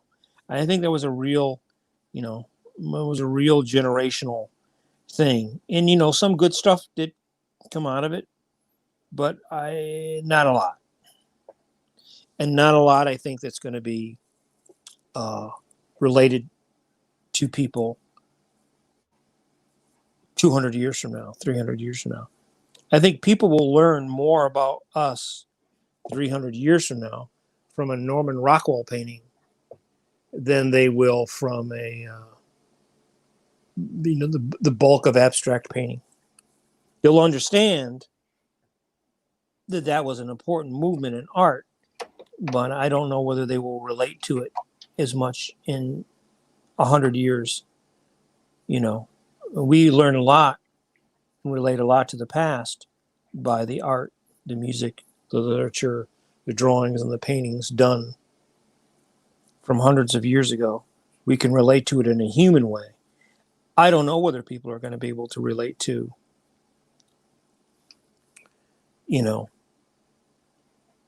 a Cy Twombly painting. Right.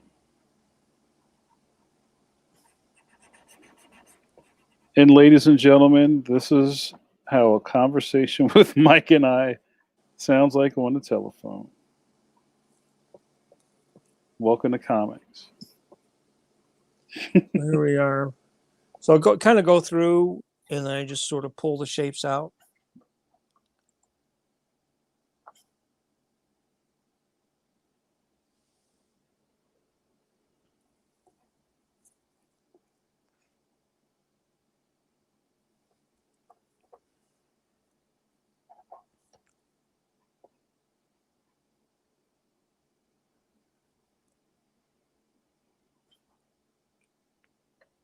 So when people ask me, where are my wind down ideas, you can actually, if you go back and you fast forward through this, you can see me. I just sort of like scribble around, and then supposedly Mobius did this.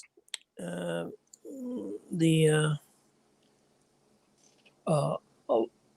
automatic drawing. Mm-hmm. That's basically what I do to start a lot of these things. And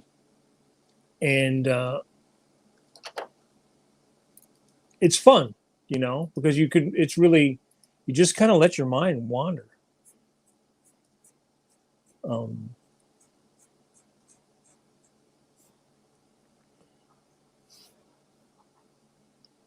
The people like the surrealists and the Dadaists did that in the beginning of the last century. That was a way that they would use to come up with ideas.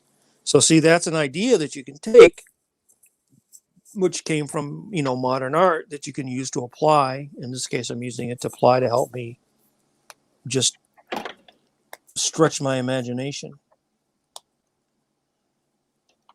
Mike, Eternity Forever says, does it actually require more skill to do cartoons than fine art? You want to speak to that? No, I don't think so. You don't want to I talk? think I don't think it makes skill is skill. If you're a good painter, you can be a good painter. If you're a good Jack Kirby was a fantastic artist, one of the greatest artists of the 20th century, right? And he would consider himself a cartoonist or an entertainer. The main difference between comics, let's say, and painting or fine art is that when you're painting in oil and you're using color, it's more complicated. Comics is much simpler. This is much simpler. I come up with an idea, I can render it good or bad or whatever, but that's pretty straightforward. With painting, it's much more complicated. And comics tends to be less personal, unless you're like Robert Crumb or somebody. Mm-hmm.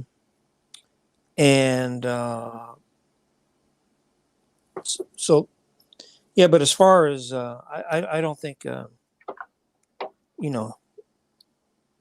that's how I feel. I was like, it's more complicated to paint because painting is a more complicated medium.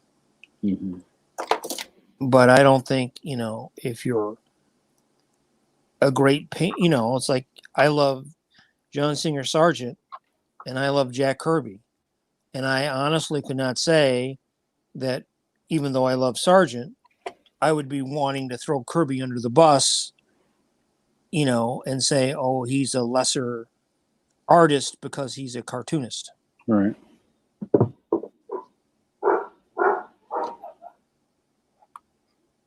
And Cosmo agrees with me.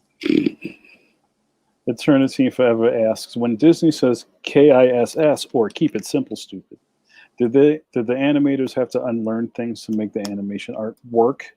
Nope. Films? No, actually, the thing is that to keep something simple is actually complicated. Yeah.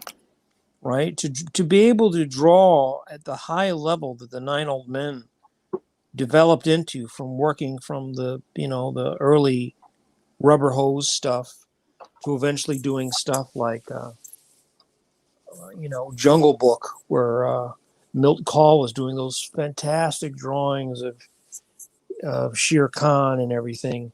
I mean, to be able to draw a lion turning and walking and to make it in that simpler Disney style requires to understand the anatomy of the lion so well that you know exactly how to simplify the form.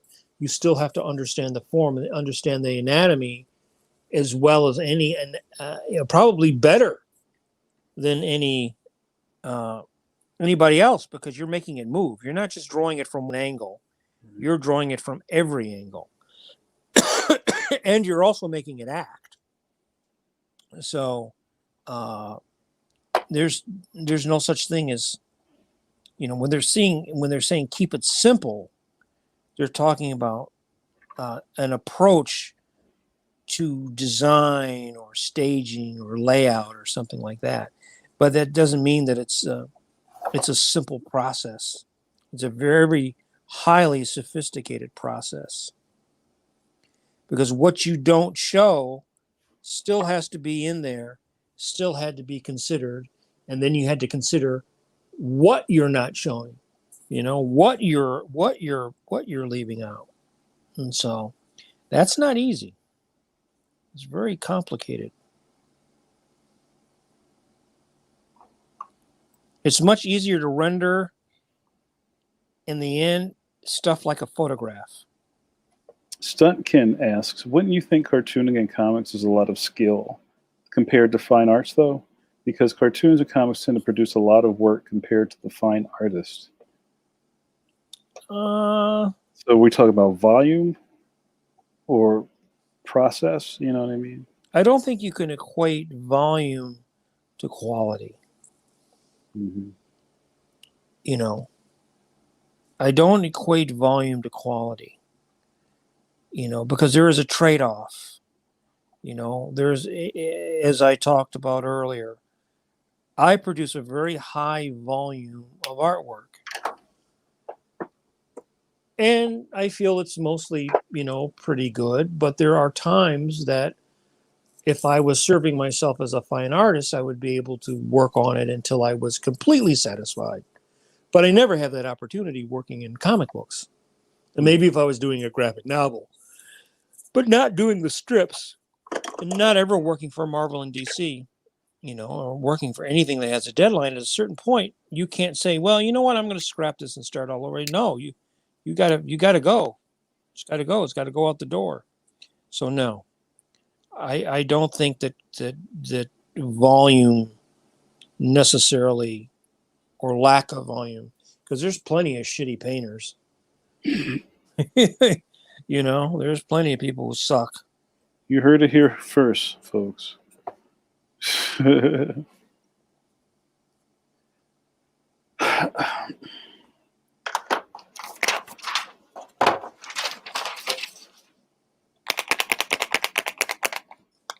Sounds like you're getting ready to spray paint something. Yeah, man, I'm about to tag this wall up.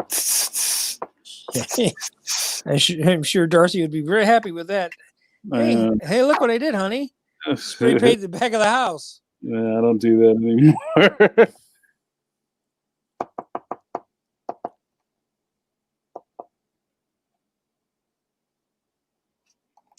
Well, I'd like to ask the people that are watching us tonight from Pencil to Pencil, what do you think? Are you enjoying this? Let us know. Is it like watching, Paint literally dry. like paint dry, ink dry? Watching paint dry.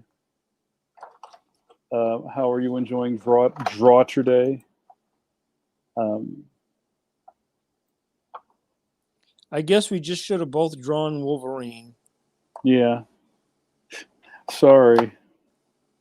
Just draw Snicked over here.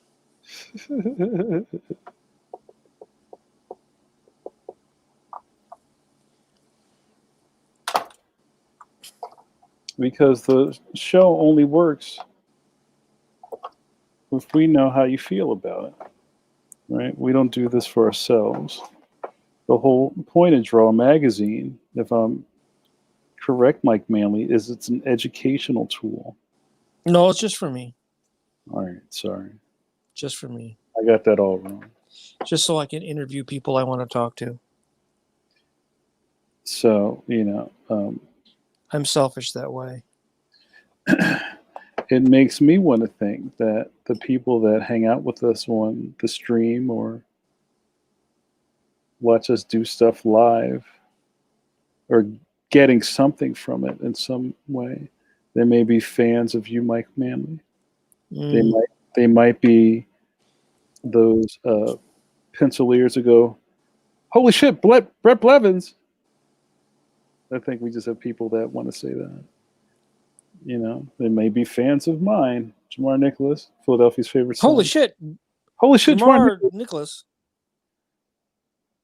But, I'm always interested as the producer and co-host. I kind of, I like to run in numbers. I like to see why people are watching. That's why I ask where you watching from. All that stuff is super important to me, not just asking just to ask. Right? It's super cool to me when we find out that people are watching from the Netherlands or it's 3:00 somewhere.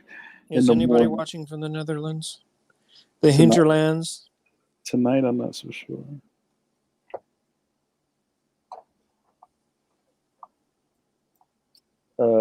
Ross says, I'm enjoying listening very much. Great company while I'm painting tomorrow's TIFO.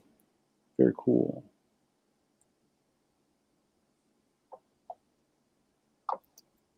And Debbie says, enjoying it very much. Thank you very much. Thank you very much.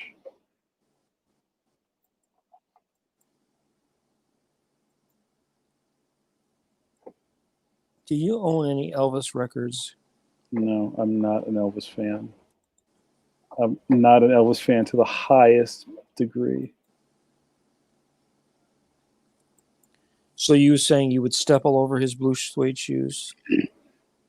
And I have a bunch of friends that are Elvis fans, and I don't take anything away from them.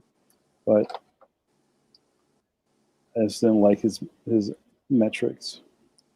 So His metrics.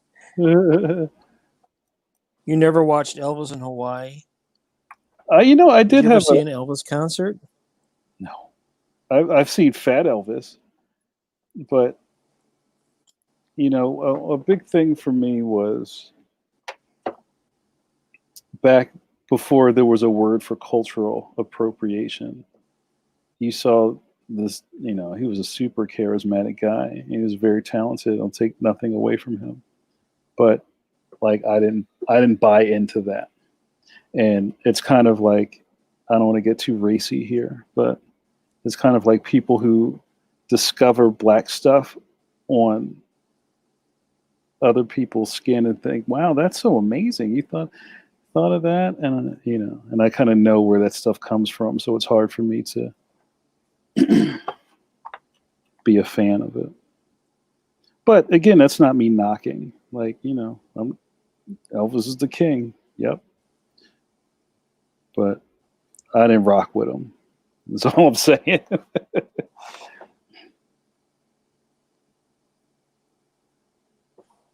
And you have to think kind of where I'm from. Nobody's really messing with Elvis like that.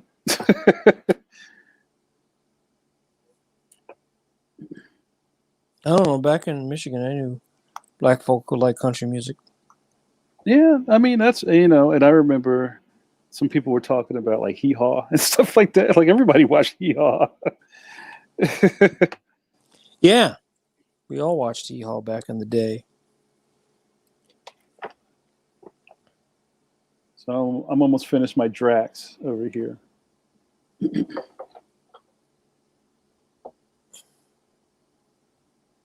Stunkin gives us some good rap. He says, yes, it's not only a really great, insightful look at you drawing something personal outside of your regular work, but to listen to you share experience and opinions on art in the industry itself. Also, I draw along with you guys as you draw and talk, and it helps to open up those creative blocks. Thanks, Stuntkin. I know people talk about having artist block, but I have to say, I have never suffered artist block in my entire life. I've been tired or I've not liked what I've drawn, but I can always draw something. I've never like sat down and just had that like, I know people talk about that all the time, but I've never experienced, where I could not draw or paint something. I mean, I may absolutely hate it, but I can always make something. Yeah. In fact, I think I have a thing against artist block. I don't like it. I don't believe it. I believe, I really don't. I really, I don't know. I don't, I try not to be precious about this. I just try to do it. Yeah. I mean, I think you have to be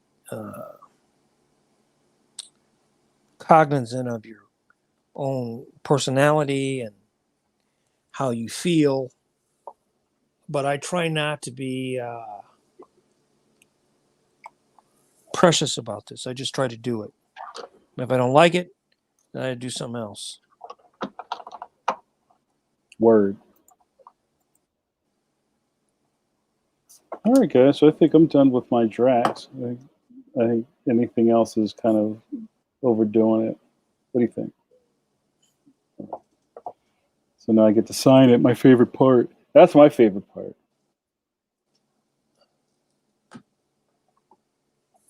You get to put your name in the lights.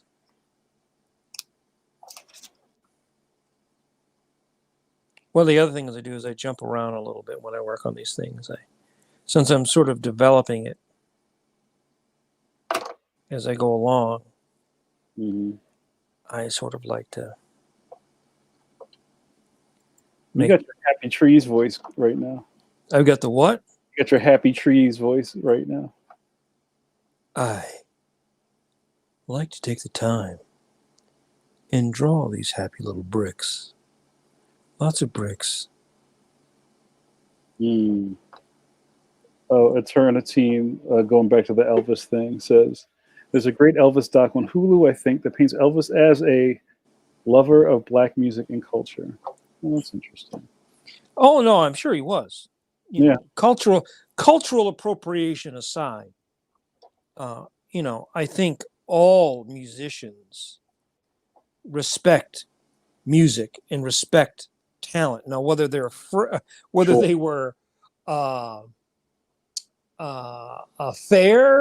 whether they gave credit where credit is due, no, not always.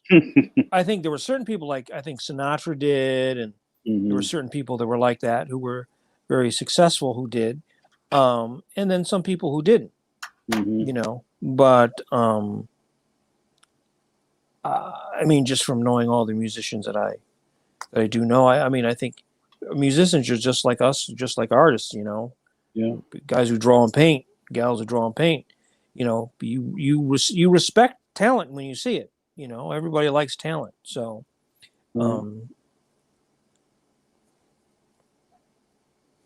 it was funny hearing, because Eddie Van Halen died, Yeah. and which is always really sad when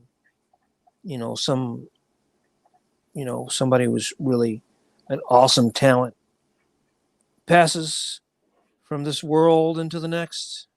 We're always less for their passing.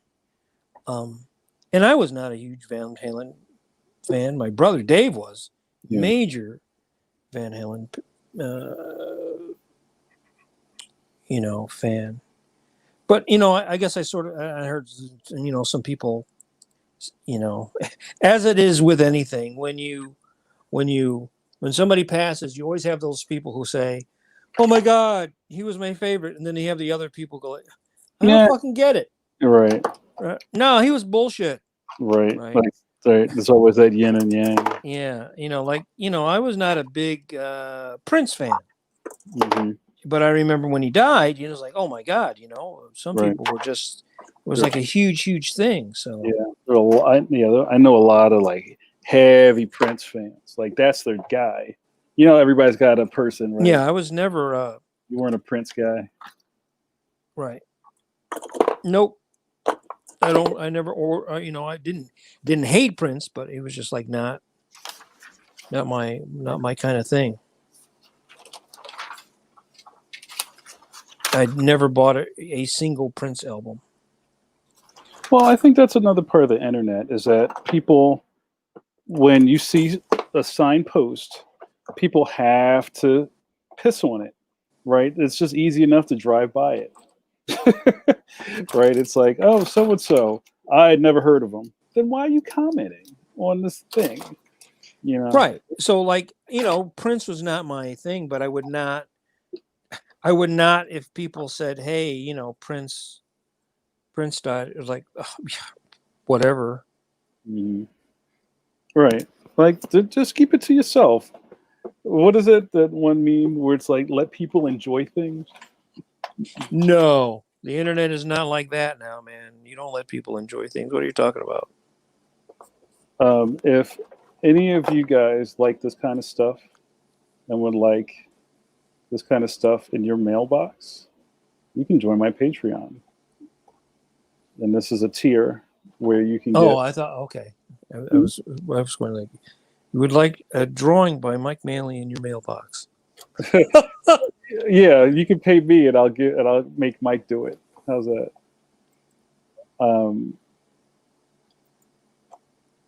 So yeah, you can go check that out. And also, Mike, do another plug for your Monsters and Mermaids book.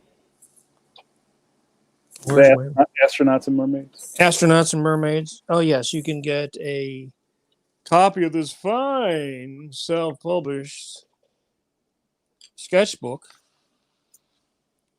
featuring the visual ramblings of my demented mind, this one. You have a very vivid mind, Mike. Yeah. Yes,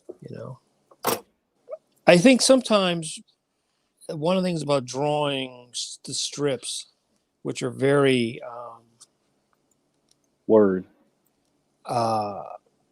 restrictive in a way, because you have to draw. That at the end of the day, it's almost like you just want to draw anything, just let your brain. So yeah, I drew this the 14th of January in 2006 during one of the presidential debates. I sat there and drew this on my sofa. Wow. Little did we know where we would end up.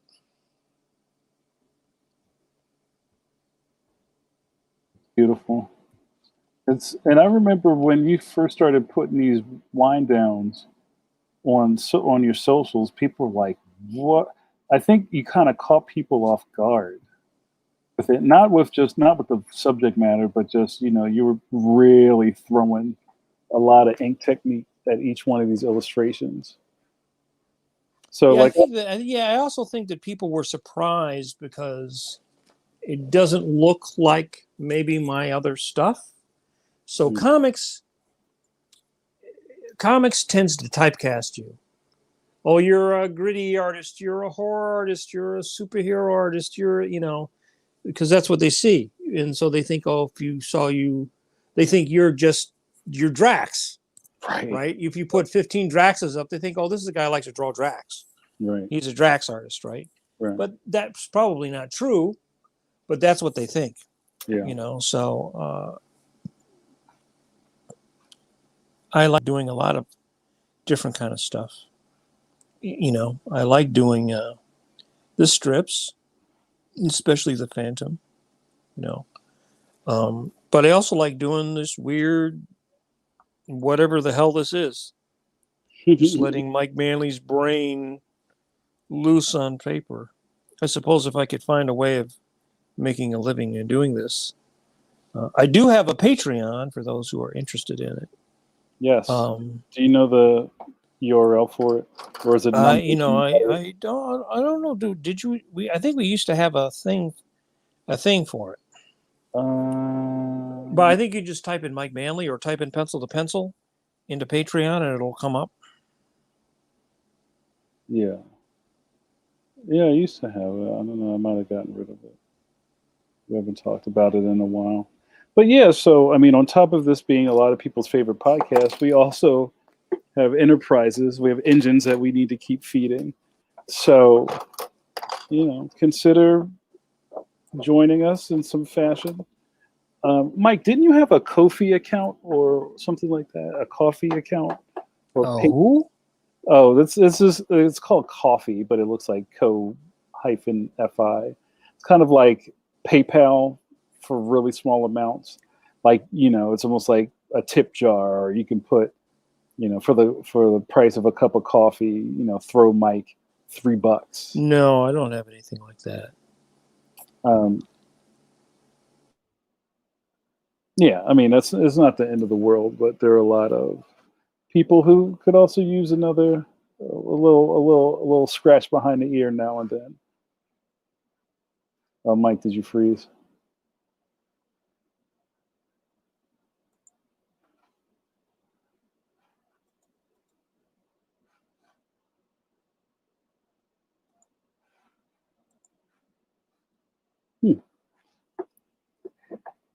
I'll let him go until he comes back. So much freezing, you guys. Well, this might be a good point where we start wrapping up. I've been trying to keep us to. Here he comes. Here you go. You're back. There I'm back. Yeah.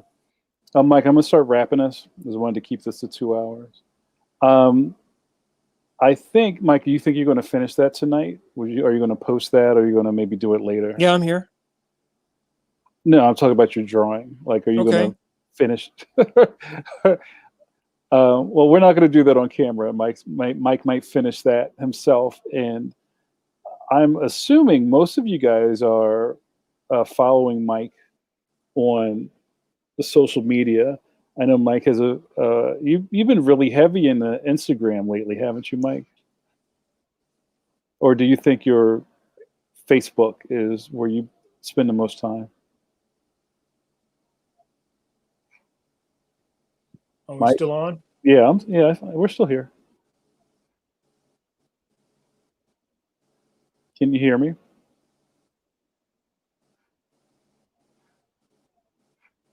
I can hear you, Mike.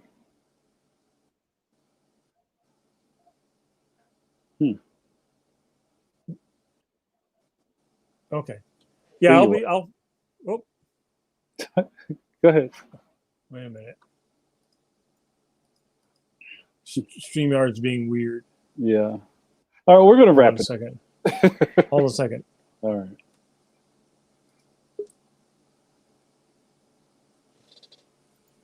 Am I in there? Yeah. Can you hear me? Yeah. So that's where I am on this now. You can put in my other camera up if you want. Mm-hmm.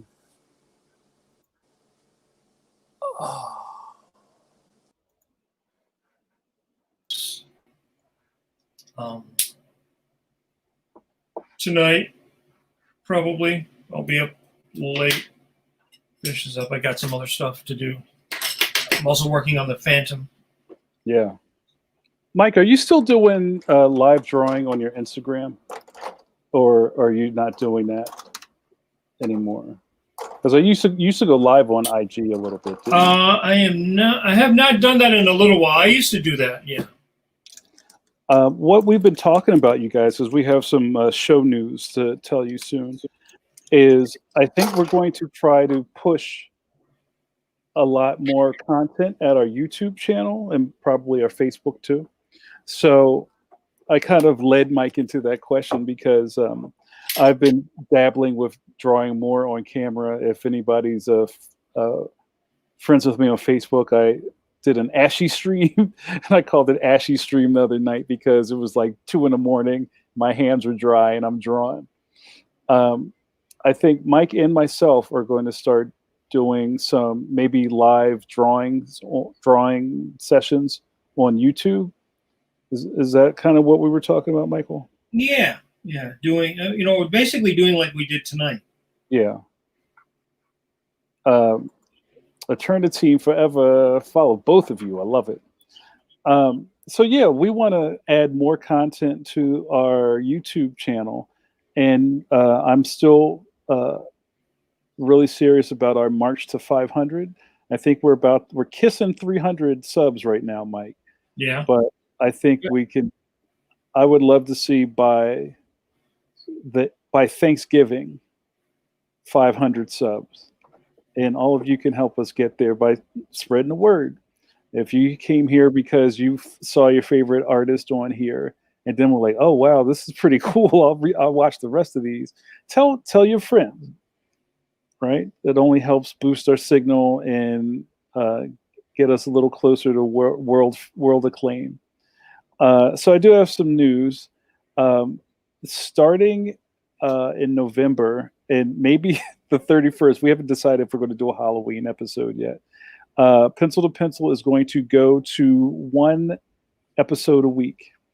So we're going to be live Wednesdays at 8 p.m. and we're going to cut back on the Saturdays.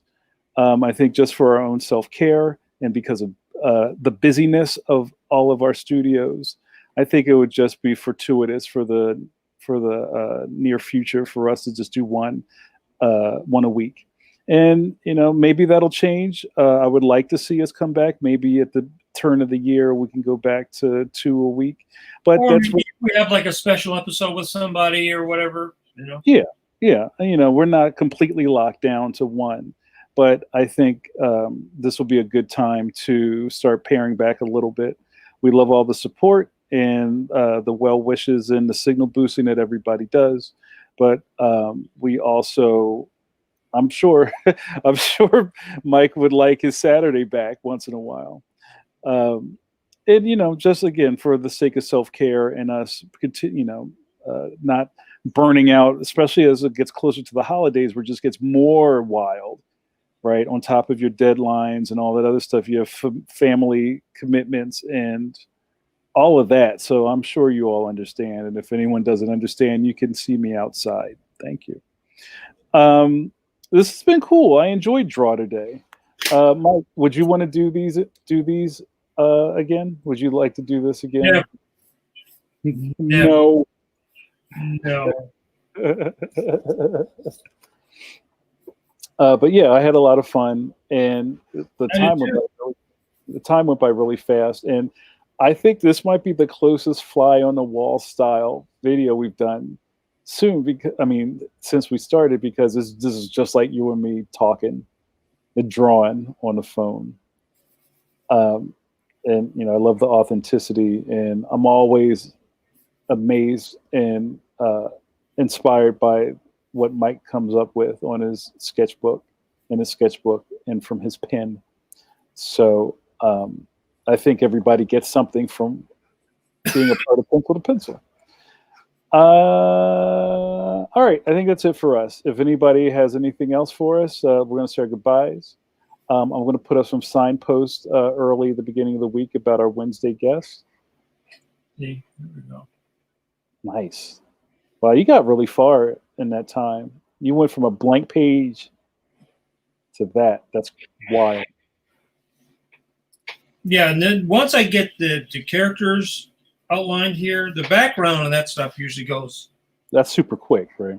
Yeah, yeah. I'll decide how much rendering I want to put on something. It'll go pretty quick. That's really cool. So, all right, you guys, we're going to wrap this up. It was great hanging out. Thanks, you guys. Thanks for watching. Yeah, thanks for watching. Thanks for watching us draw. And we're not all talk. We can actually draw a little bit too. For my best bud, Mike Manley, in the cloud, Brett Blevins, and He's somewhere above us in the clouds. yeah, like a disembodied face, Brett Blevins looking down on us and shining. We're going to say goodnight. So we'll see you back here on Wednesday. Keep your eyes peeled for announcements for our next guest. And you enjoy the rest of your weekends. And you know what to do next. Wash those KIRBY hands. Take care, you guys.